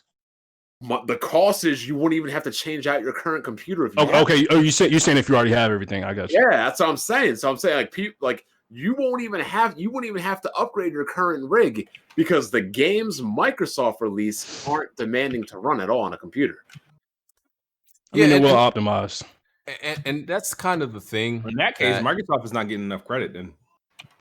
No, but y'all buying Crackdown. Y'all buying new GPUs for Ubisoft games because they can't optimize. Smooth, Crackdown, Bleeding Edge, Lucky Tales, Grounded. These games aren't like demanding. I'm not talking about. I'm talking about Gears 5 and Forza Horizons and those games. Halo, Gears, and Forza. Yeah, none of these games are demanding. But the thing about PC gaming is like it's an investment. Like you don't need to be buying every new card that's out. Like you don't. Only us enthusiasts, because we're like, semi gold chain gamers. Like, do I have to upgrade to, I got a 2080 Ti. Do I have to upgrade to a 380? No. Most people don't have to upgrade from anything they have to play at like 1440p 120 frames. I'm pretty sure you could do that with a 2060. A 2070 Super, one of those. Even before that, they can do that with Gears. So and you would have bought that card a long time ago and been playing all these games. The 1070 that I can play games at 1440p above 60 frames is 4 years old now. Yeah, that's what I'm saying. So like people are making it seem like you have to upgrade every time a card comes out. Like, no, we don't. So it's not like PC gaming. PC gaming is not expensive in the long run. It's just I thought ray tracing only came out with the 20 series, though, right? Ray tracing is overrated. Well, RTA, that's just RTX cards. Yeah. I mean, ray tracing is just overrated. Ray tracing been in games, though. It just wasn't. And listen, I don't even have complete faith in like the amount or to the extent that ray tracing is going to be in these games next gen. I really don't. Like, if it gotta be supported. I think ray tracing is going to be very limited in a certain way because, bro, what ray tracing does is murder a GPU. It destroys GPUs, bro. So I don't have that much faith in these consoles that are going to have ray tracing. Like my 2080 Ti could not run Control with ray tracing. I think not even at 1440p. Wow. At 60 frames, hardly. And Control wasn't the best. I'm sure and developers are going to get better at it, like implementing ray tracing. But as far as these games are going to have ray tracing, I don't have that much faith in them. I would feel better about it than this. The 3080s, the 30 series is way more optimized for ray tracing than the 20 series. But we haven't seen what AMD is even doing with their new stuff, but their new stuff isn't the same stuff that's going to be in the consoles anyway. Yeah. So that's like kind of irrelevant. Yeah. And DLSS, as the chat is saying, is going to make stuff like, going to make stuff run way easier on PC. So there is that. But also, what do y'all think about these? So they confirmed the Xbox Series S won't have Xbox One X enhancements for those games. Yeah. They're doing something. I got a couple of things to say about this because a lot of people are taking out of this shit out of proportion, So, and this is one of the questions I've always had, even when Lockhart was confirmed. I'm like, okay, well, I'm curious to see what does Lockhart does to Xbox One X enhanced games, because since technically it's not going to be able to do 4K, but it's going to have like a better, you know, CPU and stuff. But like, what is it going to do? And that was more so my question to the games that are currently enhanced, like regular Xbox current gen games, like the games that are coming out like today and tomorrow and stuff like that. And I think we somewhat have an answer to that. But the thing that everybody else is talking about is like the 360 games. You know how the Xbox One, the Xbox One S and Xbox One X, what they do to 360, they enhance them at a system level. Now the Xbox One X takes 360 games and do it and takes it, it pushes the games to a higher level, so they can able to get those games to 4K. They're able to even brute force them to like 60 frames per second. It cleans up the images so that, because the Xbox One X has so much more horsepower, the games get like this crazy boost. But people won't tell you because they don't pay attention. The Xbox One S does the same thing. However, the Xbox One S is less capable than the One X. So games will cap out at like 1080p. They'll get a visual boost. They'll get frame rate stabilizations. They probably won't go all the way up to like 60 or anything like that. But they do get enhanced on the Xbox One S. So now with the Series X and the Series X, obviously the Series X is going to be doing something crazy to these games because it has just a lot more horsepower. But the Series S is going to enhance these games too, except for they're not going to run at 4K. They're going to clean up the frame rate like they've been doing, and they're going to they're either going to stabilize the resolution to 1080p or 1440p. It just won't be the same level as the Series X, because the Series X won't be the same enhancements. Yeah, it won't be. So yeah, it won't be. So technically, it won't be the same enhancements. And what people are looking at, they're looking at these games as if there's not a Xbox One X 360 game. It's still a 360 game. It's just what system's running it. You know what I mean? So, well, here's the thing. Here's the thing from the way I understand it, because I read their official response to it, and they said, okay, if a game had an uncapped frame rate and dynamic resolution, it would push those games. But if something has a locked frame rate and a locked resolution, it's not going to push past those. From the way they're going to use the One S versions, which means that still holds true today. On Xbox One X, King Kong is still the same native, because there's nothing dynamic about King Kong. It's the same 360 version. Yeah, but the big difference, and the thing that I liked about the One X though, was they specifically enhanced games for it, right? So they added like the better textures. They even went back to, I think, 17 or 20 games from the 360 era and upgraded those to like 4K and things like that without even having to touch the code, which is really cool. It seems like you're going to get a boost from just playing on the better hardware, but it's not going to be in depth in terms of upgrading. Like, even if you had a 1080p TV with an Xbox One X, you still could use like the super sampling and stuff like that, and the games would look better. So I think some people were kind of disappointed in that you would need they would need to actually enhance the games individually to take advantage. Like Gears of War 5 is going to be 120 frames or whatever. So they did that specifically because they used, the dev kits or whatever. And of course, same thing with Forza Horizon 4. That's an obvious one. But I'm just saying, like, the average game that came out in 2016 with a locked frame rate and a locked resolution isn't going to get any kind of enhancement really, except for maybe some filtering and a stabler frame rate, I guess. But I think that's where the difference kind of comes in. But that's the same for all games, though. But that's the same for the Series X too, because there's games that are locked at 900p 30 frames per second that are going to remain that, because if they're dynamic, of course, then they're going to, like, games like Wolfenstein and Doom are going to have the craziest boost because they're aggressive dynamic games. Like, so the stronger the hardware they play on, the better, or the higher the resolution they're going to get and the higher frame rate they're going to get. But like a game that like Rise, which is a 900p 30 frames per second game, they would have to go back manually and upgrade the game. So that's not going to change whether you're playing on a 1X, Series X, or Series S. It's still going to be a 900p 30 frames per second game. Yeah. I think that was the point, though. Like, they would have to go back and like totally do new enhancements to get like real enhancements out of there, like the One X got. So I mean, that can be a little bit of disappointment, but you might not care if you're getting sort of a budget console anyway. Like, I think like I said, I didn't chime in on the price thing, but I thought that they were good prices, and I actually think that those prices are going to help the PlayStation prices be very competitive as well. So I think that's good. That's good competition. The Series S, I think I look at that almost like the Xbox 360 arcade.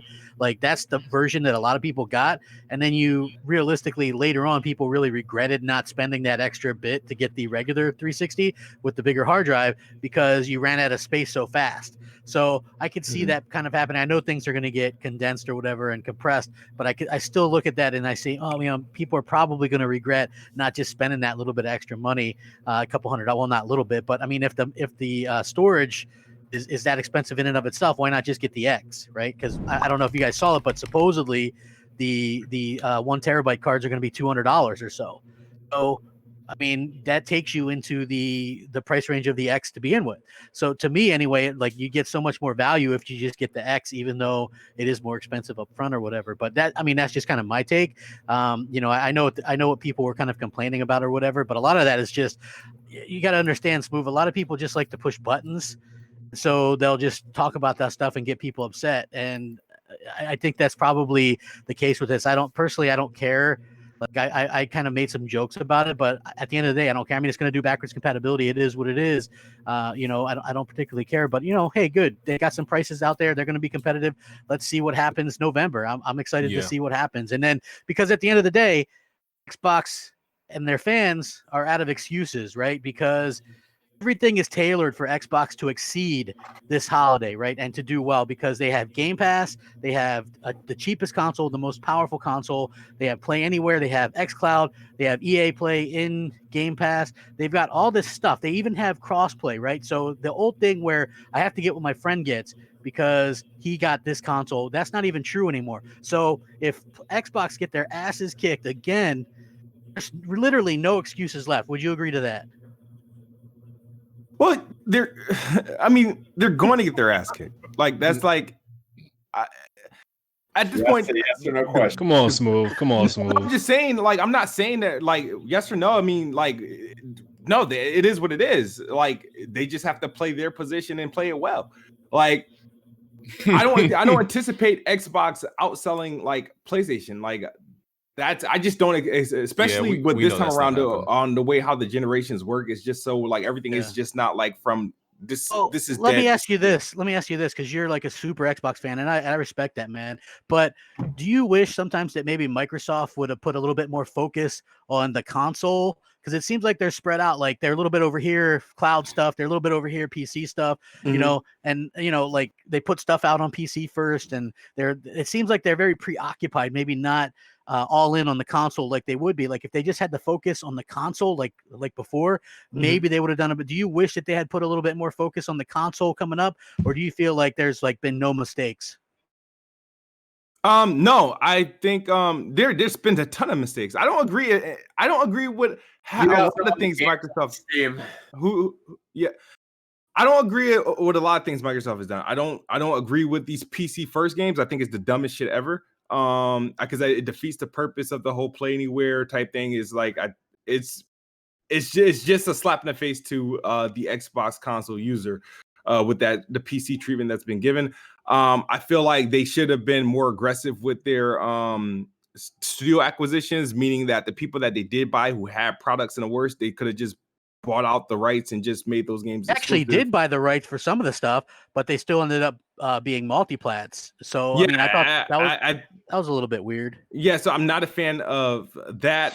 There's a lot of things that they could have done. I feel like Xbox, the console, should be first priority of their plans. I know they want to dabble in the cloud and PC and entertain those desktop dwellers, whatever you call them, dudes. We buy games, Smoove. They want to, by the way, just to throw in, they want to entertain those guys. And I feel like by doing that, sure, they improved it, but they did it by taking away from the console, and that's why Xbox ran into these weird scenarios where it was very like quiet and dry. I still stand by 2017 being the worst year ever for an Xbox gamer. But so just to jump in, so Gears Tactics is going to be day one for the Series S and X. Also, Ubisoft moved up the release date to match the Xbox Series release. So that's clutch. Valhalla is releasing same day as Series X and Series S. Other things regarding the Xbox, we saw some examples of quick resume. Hold on, I got some questions on the last segment. about the S's backward compatibility. Does this mean that the Xbox One X runs older games better than the One S? Higher fidelity, yeah. Resolution wise, yeah. Okay. It's a premium console. The One S is not a premium console. No. I mean the original One X, not the Series X. Yes. Yeah, that's what I mean. Like the One X is a premium. It's a mid-gen refresh, but it's still a premium console. The One S is not a premium console. It's next gen, but it wasn't designed to run like the One X. It's not premium. But yeah, but no, but this craziest thing I've ever heard. But no, but it's not only the S. It's crazy. I mean, we got to ask what is next gen. All of the features it is providing is next gen. But hold on. Wait. The 2060 is a 2060 better than a 1080 Ti? No. It's just our number. So wait, but the Series X and S won't have any. But besides, it won't have the One S enhancements. It will just have like the generic upgrades. No, it'll have the One S enhancements. It'll be more better than or depending on if the game's running dynamic. Okay. It's gonna have that stuff like the auto SDR to HDR. Mm-hmm. Well, my other question about this is, I honestly don't think it's anything to complain about, and here's why. If that's an issue, spend the money to get the better console.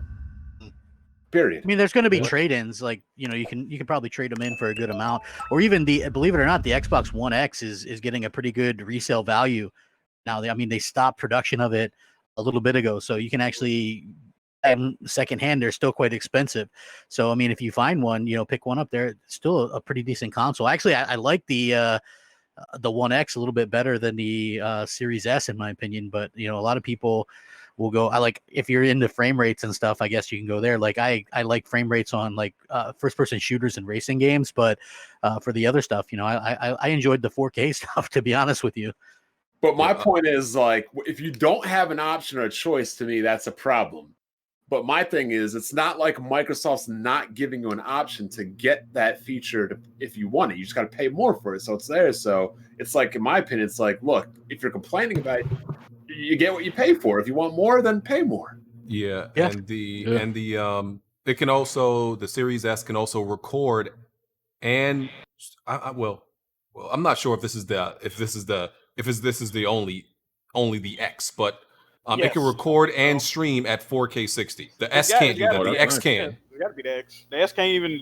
Yeah, because it can't actually do 4K. Well, in most games it won't be able to. So it makes sense that the X will be able to stream and record at 4K 60.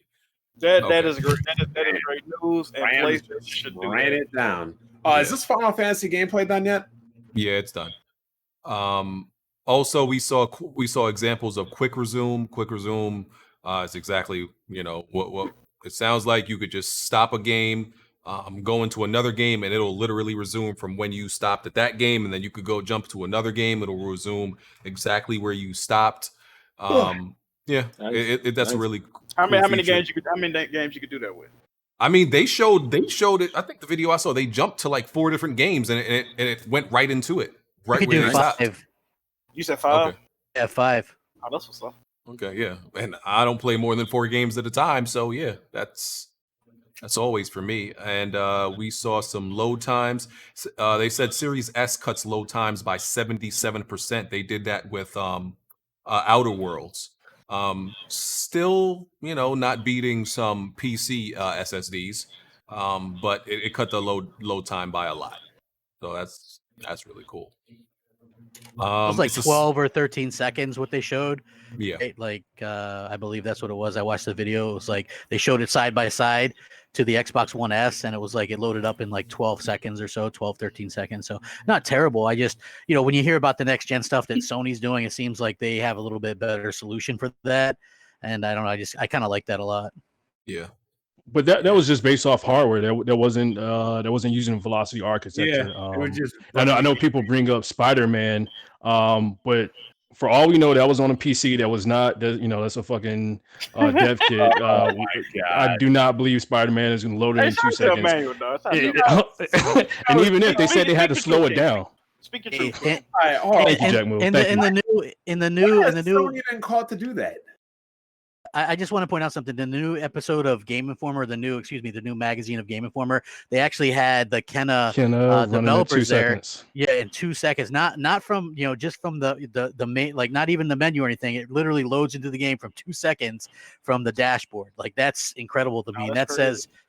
Yeah, that's crazy that they're able to do that. So I don't think there's been any reason to really doubt it. We saw a lot of the stuff that they were doing with Ratchet and Clank.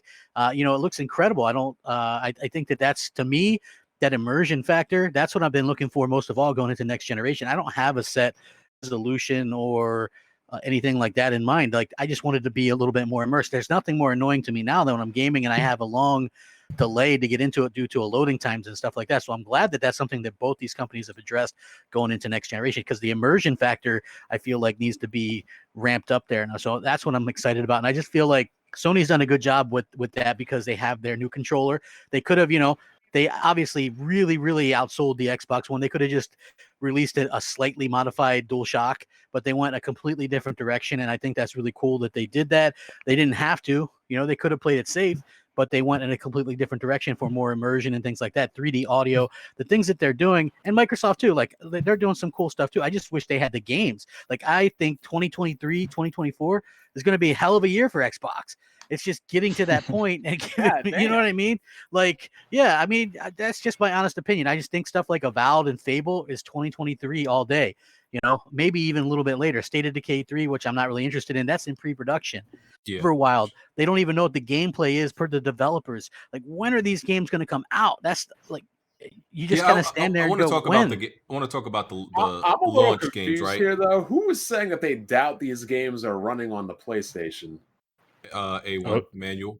Oh, no, that Black Blonde, that was specifically in reference to that Spider-Man loading so quick. That was definitely a dev kit. So given how far early it was. Do you have any doubts of any of these claims they're making on Xbox?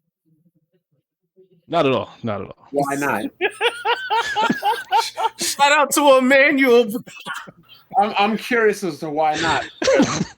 Because here's why not? Because I do have the One X, and I have the One X and I have xCloud. Everything that Phil Spencer has been talking about, I've seen it come to fruition. You've not seen one game run on any new Xbox hardware. I've seen Gears 5 running at 120 FPS on the One S, looking better than it looks on my One X.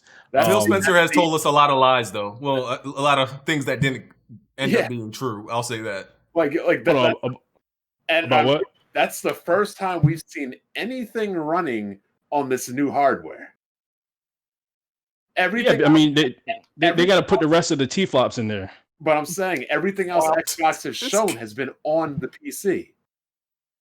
Yeah, we haven't seen any actual games running on an XRS, right? Exactly. Correct. Yes. We saw that in the Inside One S. Or y'all saying that was on PC too? Because they said that was. Jason Ronald said that was on One S. You talking about that leaked video that came out? No.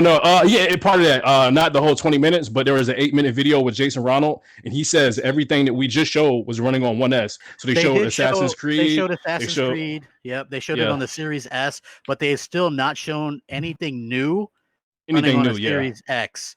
Haven't showed anything running on a Series X. We saw Minecraft. We saw Minecraft, Gears of War, and I think State of Decay 2 running on a Series X supposedly, but we haven't seen anything new running on a Series X yet. And you just kind of wonder what's going on with that. Like I did. My initial thought was, and who knows if it's right or not, but everybody's thinking there's going to be a huge difference between multiplats on PlayStation 5 and Xbox Series X. I personally think there's not going to be a huge difference, and they kind of know it, and we've seen PlayStation 5 footage. Right? So if they're showing Xbox Series X footage and it looks the same, that's a big loss for them. So I feel like that could be a reason, but it also could be that, they're coming in very hot with a lot of the stuff that's on there. So, I feel like Sony probably started, from everything we've heard, had a lot more mature SDKs and stuff like that. The developers were kind of developing on them a while ago, and that could be part of the reason as well. So, it's going to be interesting. I'm excited for the actual teardowns that places like Digital Foundry does, because Microsoft have set themselves up in a weird situation. When they announced the One X, right, they announced that basically ended the resolution nonsense, okay? And that was good. But now that they have a Series S, they basically are going to have, that could probably and most likely will be their best-selling Xbox. So the majority of Xbox owners next generation are going to have the least powerful next-gen console. And, that's going to they're going to probably compare that to a lot of the PlayStation 5 stuff. So there's going to be certain elite Xbox Series X owners, of course, they're going to say, well, we had an extra 3 blades of grass, and I think that's cool.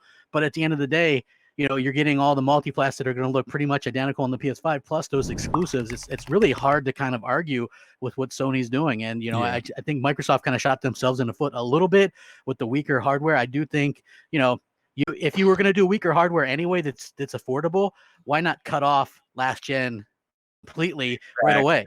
I see. It doesn't make sense to me. Like that's kind of a mistake in my opinion. Like why even, because we saw Halo, it looks bad and I'm sure it'll look better by the time it launches, but clearly, I don't know, supposedly the hardware that's in the launch Xbox One was from 2010 to begin with.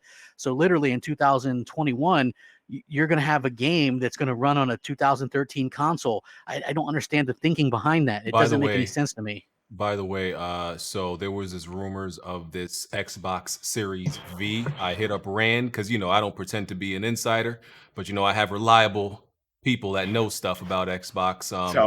Rand said it's 95% fake. It's probably definitely not true. So yeah, that Series V that people were talking about, it's supposed to be an Xbox like in the middle between the X and the S. Yeah, he said nah, that ain't happening pretty much. I just thought the whole comment of Sony wasn't running it on a PlayStation was weird, when Microsoft hasn't been running anything on an Xbox, only running things on PC. That's all I wanted to say. Yeah. I mean, honestly, I say all of them lie, man. We can't believe this shit unless we see controller sync and gameplay. I still don't understand how a trailer, a complete cinematic trailer, is captured on a PS5. Huh? What? Yeah, you talking about Spider-Man, Miles Morales? If that's a cutscene, no, Horizon. Too. None of the elements of Horizon was gameplay. But what if they're using the same? It's captured in game. Yeah, that can run. They're running it from the PlayStation so and just captured in engine and stuff like that. That don't count. In engine, of course. But in engine is kind of different from. Yeah, in engine is different from running it on the console. Those two different things. He said Hellblade was fake when it was running in engine on Xbox Series X. That looks better than anything PlayStation has shown. That's still a cutscene. We haven't seen anything from Hellblade. So what was Horizon? We did see Hellblade too. It was a cutscene. We didn't see Hellblade 2. Come on, let's not do this. We didn't see Hellblade 2. Let's not do this. You just confirmed that Horizon, that was a trailer. It was in engine, so it's the same thing as Hellblade. I don't consider impressed by what we saw from Horizon. Consider Horizon being real. I don't consider that being actual like gameplay. Yeah. That's like for either one. For Horizon, for Horizon, no. But I mean, people, PlayStation dudes were capping like, "Oh my god, this is the best looking thing ever." And honestly, it did not look that good objectively. No, I don't consider that gameplay. I don't consider what we saw from Horizon gameplay. That's not gameplay. Okay. Yeah. But captured in engine could be running on a 3090 or a 3080. That doesn't mean it's running on an Xbox. Yeah, I mean, that's what I'm saying. Like, both of them have been doing that. Both of them have been, doing the but the same thing. The difference is everything shown at a PS5 it says captured on a PlayStation 5 at the bottom of the screen. So all Xbox had to do is just say type captured on the Xbox. That mean they would have to have direct feed footage from it running on a. They'd get caught lying. Because remember, how would they get caught lying? How would you? They got caught lying a bunch of times. They came out and admitted it was on PC. Remember? No, I'm just saying, how would they have caught? I will tell you. So you want them to lie? I will explain to you. Remember when they first came out with the Scorpio and they were showing demos, and the games had PC controller prompts, and then they found out they had computer towers underneath the stuff. Like, oh well, it's running on a computer that's spec to the Xbox One X. That's not really an Xbox. No, but I'm just saying, based on the events we saw now, how would they have got caught this time during the COVID era? People always catch people. So we're gonna say PlayStation, they're telling the truth, and because they just typed it, but Xbox not. Because remember that Anthem trailer on the PlayStation channel, and they had the button prompts, the L1 and R1 covering Xbox button prompts. Sony, that was EA doing that. But this is the issue with what Smooth was saying, right? Aaron Greenberg and they have confirmed this stuff is on PC. So I know. I'm not saying that it wasn't. I'm just saying what if they did not and just typed captured on the Xbox Series X? Then we would believe them. we would believe them. we wouldn't have no choice but to believe them until we heard otherwise. Yeah, until we know otherwise. But they not lying to us when they say it's running on specs equal or running on a PC. So we're in engine. Xbox is too damn honest to people, just being too transparent with these people, and it comes back and bite them. And all places you gotta do is type capture on the PS5, even if it's just 100% trailer. Like, so we're playing this trailer on a PS5. So yeah, I recorded the gameplay on a PS5 using the AverMedia card, and then said captured on the PS5. Get the fuck out of here. But don't you find this worrisome that this console's coming out in 6 weeks and they have not shown any gameplay from the actual console? Bruh, yeah, it is worrisome. I would like to see some Series X gameplay, but I'm not a huge red flag. Is it? I mean, because PlayStation, their main game reveal is going to be presumably next week. They've really only shown Ratchet. That's not great. But they've shown a game. That's one game, and it's not a launch window game. That's not good. They've shown one game compared to Xbox showing no games. Well, Again, it's not a launch window game. We have no idea what launch window PS5 games look like. Are you not? They've confirmed it a launch window. Yeah. Okay, launch day. Excuse me, launch day. It's not a launch day game. Well, I'm saying you're not understanding what I'm saying. We have seen something running on one machine, but we have not seen anything running on another. Whether it's one game or 10 games or 100 games, it's coming out in 6 weeks. We have not. We saw the new Call of Duty as well. Yeah, they did. They showed Call of Duty. We have not. That's cross-gen, but yeah. What did we see on Call of Duty? Yeah, it's cross. All the footage they've shown of Call of Duty so far has been on PS5. They said that. I ain't see shit. Everything the multiplayer, everything they've shown of Call of Duty has been captured on PS5. There's been single player, multiplayer. Yeah, everything has been on PS5. I gotta look up some gameplay. I mean, I just first trailer they showed, I so close. They haven't shown anything. Yeah, look at the trailer. It says caption on the PS5. Godfall also recently released a new trailer yesterday. Yep. And that's all PS5 footage as well. And people are saying that that they're suddenly impressed by Godfall because that game is on PC as well. Yeah, we know, but I never thought Godfall. I never thought Godfall looked bad. I thought the combat always looked okay, but suddenly I don't see what's in this new trailer that suddenly has people who are like detractors suddenly on board. I'm like, it always looked okay. That shit like it's gonna be a PS Plus game, though. I ain't buying that bullshit. It looks mid. It looks okay to me. I got to see. It looks a little bit slow. My issue is that everything seems like it's a little bit slow. Like they're trying to show off all the moves, but aside from that, the combat look okay to me. I got to see though. We got to see. Is there anything we forgot to touch on? Any last comments about the Xbox? The form factor. Does anybody care to comment on the form factor? That speaker grill thing match the console? Can it just be white? Why is it I like how compact it is. The S. Yeah. But the S is very ugly in my opinion. But I do like the way the X looks. So I give them that. Smallest Xbox ever, so yeah. I do wish it was all the colors was one color, even if they made that damn thing like black or something like that, but and had the same green gradient that they want to differentiate between them, you know what I mean? Yeah, because those grandmas get confused, I mean, you just don't want to have two consoles. I mean, listen, I don't really. I know a lot of the media has been talking about people getting confused this holiday.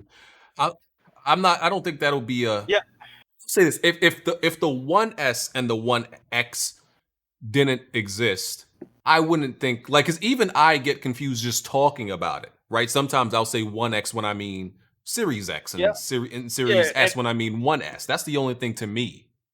See, it's weird to us because we're knowledgeable, but you really underestimate how stupid, not even stupid, just how uninformed, and some people are just fucking stupid, how the general consumer do not be knowing about this shit, bro. Like, they gonna be like, what the fuck, you know what I mean? They ain't gonna know what the fuck going on. Yeah, so I mean, listen, they'll their kids will hopefully the kiddies will make sure they know which one, to get the right one, and yeah, we're expecting people to finance this shit. They might get confused on which console to get.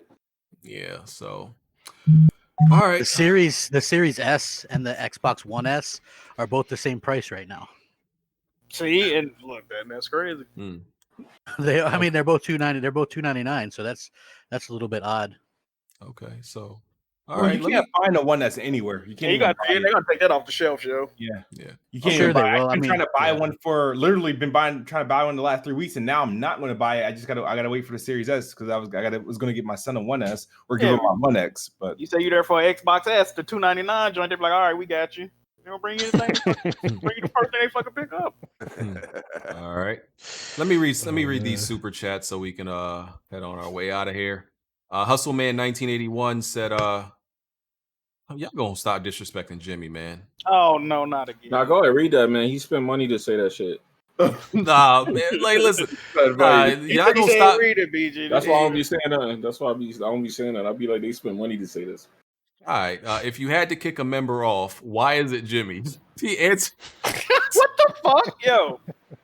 He asked the question and answered it like, what's wrong with you, bro? On the Stick said, my favorite gaming podcast, man. Appreciate you. Shout out to you. This guy's name is like some Japanese hieroglyphics. I don't know what that says. He said, Smoove is really in the sunken place. All right. Holamoko 17 said, hit after hit. That was CrapGamer's. That was CrapGamer E3 Sony 2016. Okay. Hey, y'all heard the hit after hit song? That thing fire. Ooh. You need to respond to that shit too, bro. That King I thought Thrash. about it, and then I was like, no. They like I want to, but then again I don't because I don't want to. You know, I don't think you can fuck with that. Come on, bro. Being honest. Come on, bro. Link up with Post Up.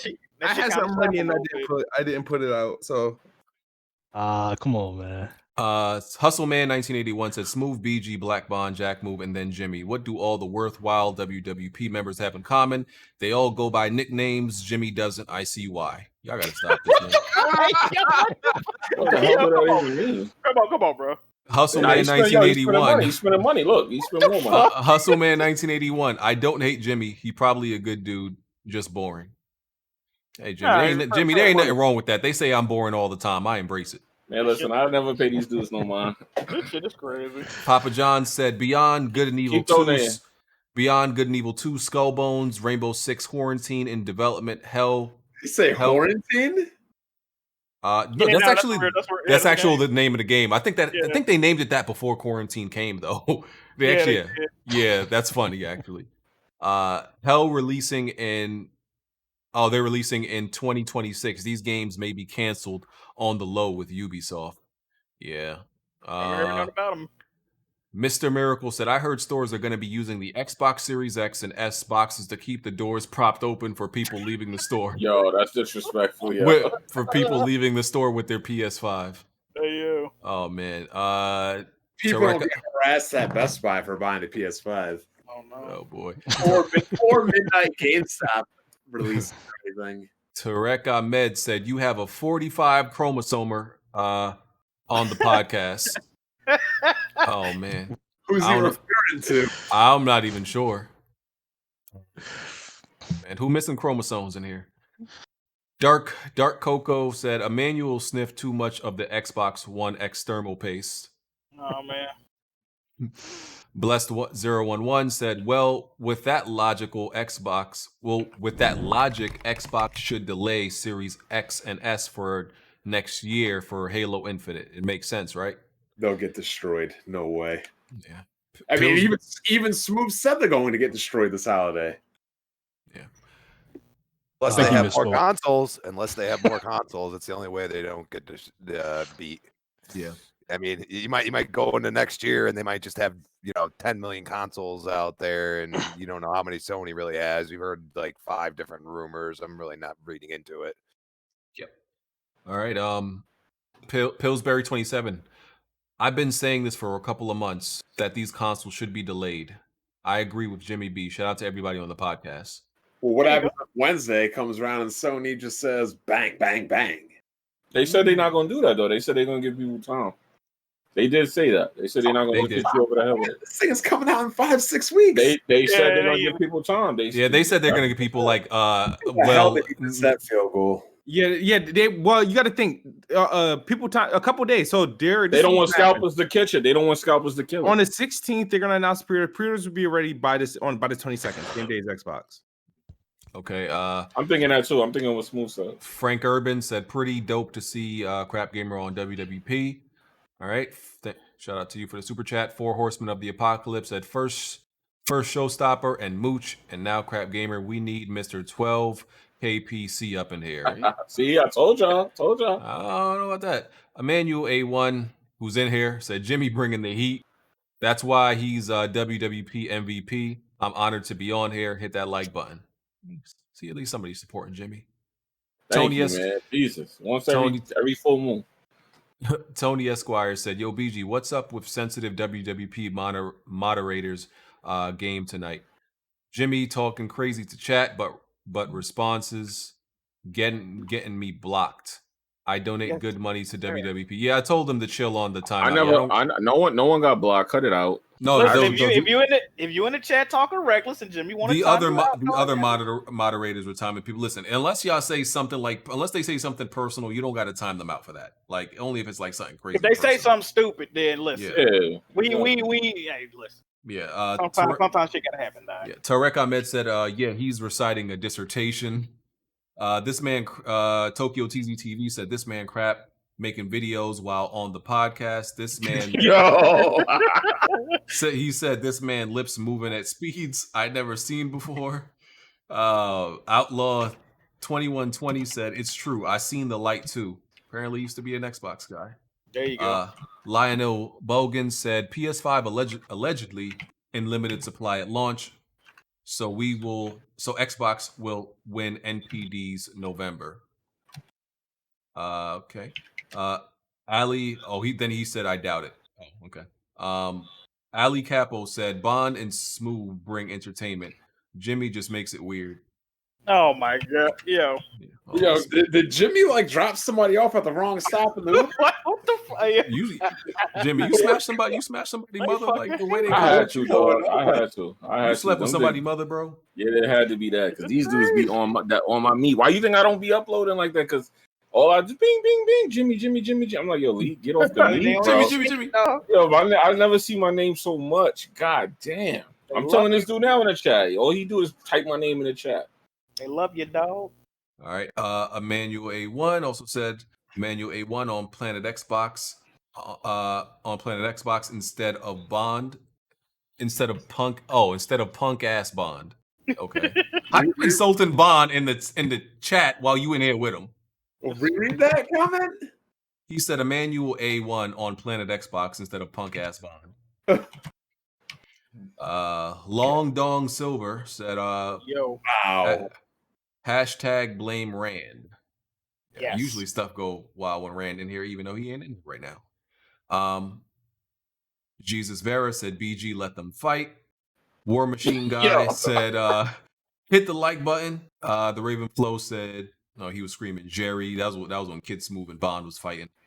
Ali Capo said, can you kick Emmanuel A1? Oh, hey man, shout out to Emmanuel. Tarek Ahmed said Emmanuel got 44 chromosomes. My mistake, 45 was highballing it. Wow. Oh man. Boy.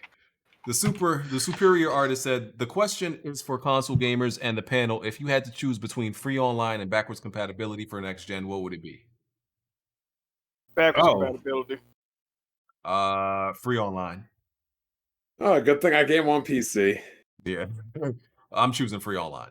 I'm choosing everything over backwards compatibility, honestly. I'll take backwards compatibility in that situation. Okay. Brian Lobo said, Ubisoft commissioned Prince of Persia on the cheap. If you think about it, isn't that what PlayStation did? PS3, you had backwards compatibility. PS4, you got backwards compatibility, and no, you had both. You had backwards compatibility and free online. No, but then they took away backwards compatibility, and now you got paid on at the end of the generation. Yeah, pretty much. Brian Lobo said, Ubisoft commissioned Prince of Persia on the cheap when the trailer featured music right out of the God of War Ascension. Oh, wow, did it, boy. Torrance Jones said, keep up the good work, fellas. Podcast tight like butt cheeks. Yes, sir. Yes, sir. Shout out to you. Dark Coco, Jimmy be corporate slaving for Ubisoft. Just jokes. Tony Esquire, it's all family for Bond and Smooth to battle rap. but smoke from the guest requires approval by BG. Trying to get famous off the WWP name is a no-go. I think he talked about you, A1. Oh shit. Oh man. The Ravenflow says, No, man, I got love for Black Blind. That's my black brother. Okay, say so. All right. The Ravenflow. Assassin's Creed is riddled with microtransactions and time savers, but it is not games as a service. It's a Witcher 3 Shadow of Mordor type situation. Expect a game of the generation with that nonsense. He's saying Assassin's Creed is pretty much just like Witcher 3 Shadow of Mordor situation. It's cold. It ain't cold out there. Jimmy, shut up! You selling drugs? Like dropping off a pack, Jimmy? Oh, my fault. I thought my mic was muted. I need everybody to call us right now. Who submitted this GOAT game right here? No. This game is actually looking good. Let me check who submitted that. I actually Submitted don't remember. This God tier RPG. I'll let you know in a second. This is Trails from Zero. Oh man, who submitted that? I'll tell you in a second. I actually don't remember. Maybe they're in the chat. Where was I at? Jack Sutcliffe said, BG, don't get mad if somebody sends you Neo 2 final boss gameplay. I'm fine with that. That's cool with me. Oh, I still got to make sure you chop up them bricks. Yeah. I still got to do Glory Hole in the Blind Forest. Did you say Glory Hole? In the Blind Forest. Wow, I think we should play the second one, remember? Oh, yeah, that's right. What's the second one called? Will-o'-the-Wisp. I don't got any good nicknames for that one. you think of one. You wow, bro. Where was I at? Tarek Ahmed said, no kid left behind really benefited Emmanuel. Jesus. Homie at a 5th grade reading level. Oh man. Oh man. Rocks the Nobody said, I guess Xbox is a jack of all trades, master of none. Andrew Wilkins said, Quantum Error Dev said their games now running between 60 and 79 frames per second with ray tracing on and up to 90 frames with ray tracing off, both at the 4K resolution. Emmanuel, don't cap again today. Damn. Forget Me Not said, Emmanuel makes Bless Red look like Jimmy Neutron. Yo, okay, now that's crazy. That's and then Bless Red responded. He said, "Shut up, you broke bitch."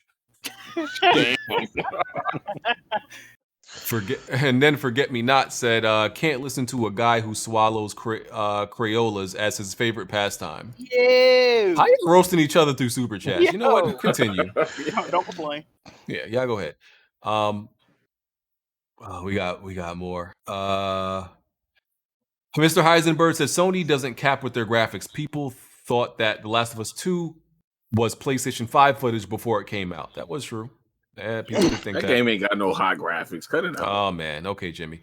Papa John's. Didn't you say you like Prince of Persia graphics? Okay. Yo, that's how you gonna do me? Yeah, you did.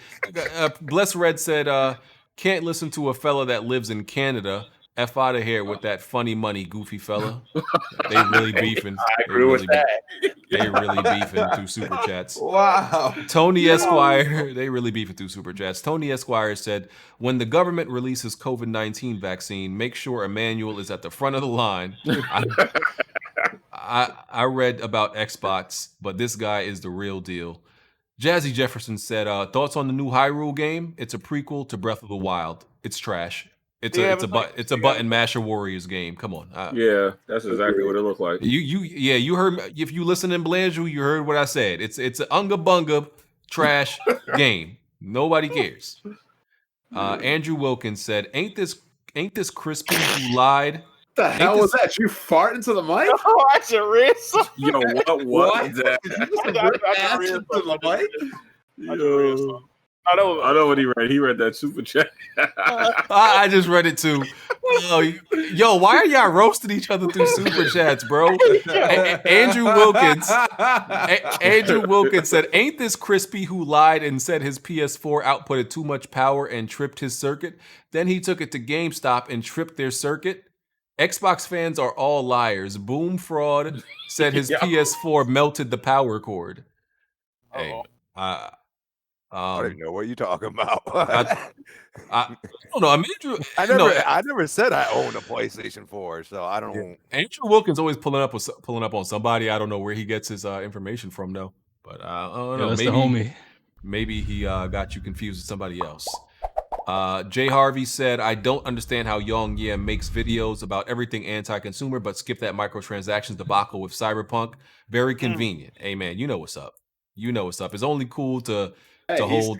He skipped across the whole what's his name, Kojima, and that Death Stranding trash. Yeah, it's only cool and popular to hold EA accountable, so you know what's up. And Tarek Ahmed said, Bless Red sits in between his barber's legs. Yo. And then Bless Red replied and said, Shut up, you mosquito. Hey, Bless Red and Tarek. Hey, we got an open invite for y'all boys. Come through on After Dark, you know what I mean? Oh, yeah. Hey, man, if y'all want to come in here. Open invite for y'all boys. Maybe y'all want to come roast each other, you know what I mean? Yeah. Or discuss things nicely.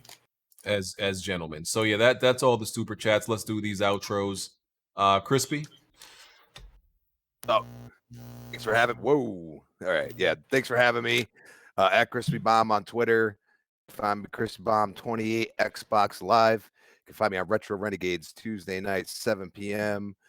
Next podcast Thursday night 7 p.m. and Breakfast with Boom Friday 10 a.m. All right, Emmanuel. Yo, I appreciate y'all having me on here. Like I said, respect to Black Bond. You're my black brother. Still love you. Yeah, man, y'all can find me on Twitter, Wavey Gamer X at Gamer Wavey. I'm gonna have some video content up. I really appreciate being on here, man. Okay. Awesome. Yeah. To those new guys who came on, like Crispy and A1. Oh, A1, I gotta get you on PX. You know what I mean? And then Crispy, I mean, you're welcome too. Hell yeah, man. I love that. Invite, man. I appreciate that. Okay. Crap, you there?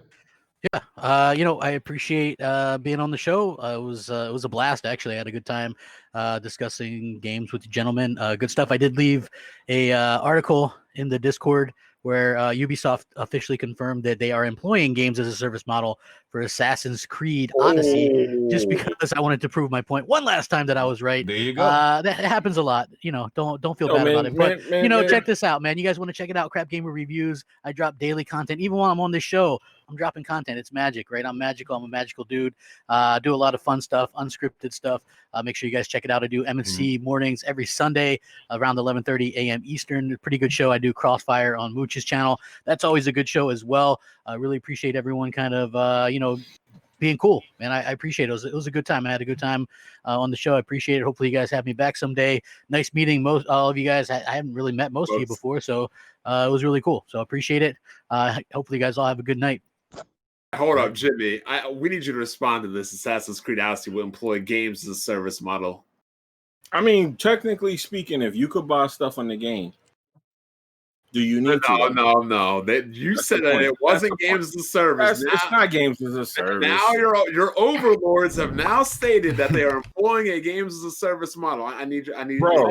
This is coming from a dude who probably got that video from somebody else. What? Dude, are we going back to 2014? Come on. That's when you blocked me at. You can't come in here talking like that. Jimmy, now you got Bond on your side against me holding your door? Nah, we ain't had Jimmy, this sounds like a lot of deflection, Jimmy. No, that's not a lot of deflection. Look, I played and beat the game. No. I beat and played the game. No. Shut up for a second, you non-gaming ass motherfuckers. Listen. I beat the game. I played the game for 80 hours. If you want to see my Ubisoft account, I can show you. There's no I can show you all the transactions. Nothing was purchased. You do not have to buy anything in this game to play it and enjoy it and beat it. So that's all that matters. Have a good night. Have a good night. Have a good night. Have a good night. Have a good night, sir. Have a good night, sir. Have a good night, sir. Because I beat the game. Did you? Did he? Did either one of y'all beat the game? You're gonna have to go to the court next week. Jack, I put it up right now. I'll put it up right now. All right, Jack. Have a good night. Your outro. Appreciate y'all for watching. Check out the Weapon Wheel podcast on Patreon if you feel so inclined. If not, that's cool. Check me out. YouTube, Twitch, Twitter. Jackmoove Johnny. Got some live reactions coming this week for the PS5 event. Jiggy merch. Check it out. And we out. Peace. All right. Now let me say something real quick. The Black did not hurt me. I'm just fucking with him. I'm not somebody that holds on to 2014. I want to do an outro real quick. Papa John said you missed his chat. He just dropped another chat. He said Everybody have a good night and make sure you go pre-order Prince of Persia: Sands of Time if you want to see more remastered games. But just make sure you tell them you don't like the way they did it. That's all. That's the way to handle this diplomatically.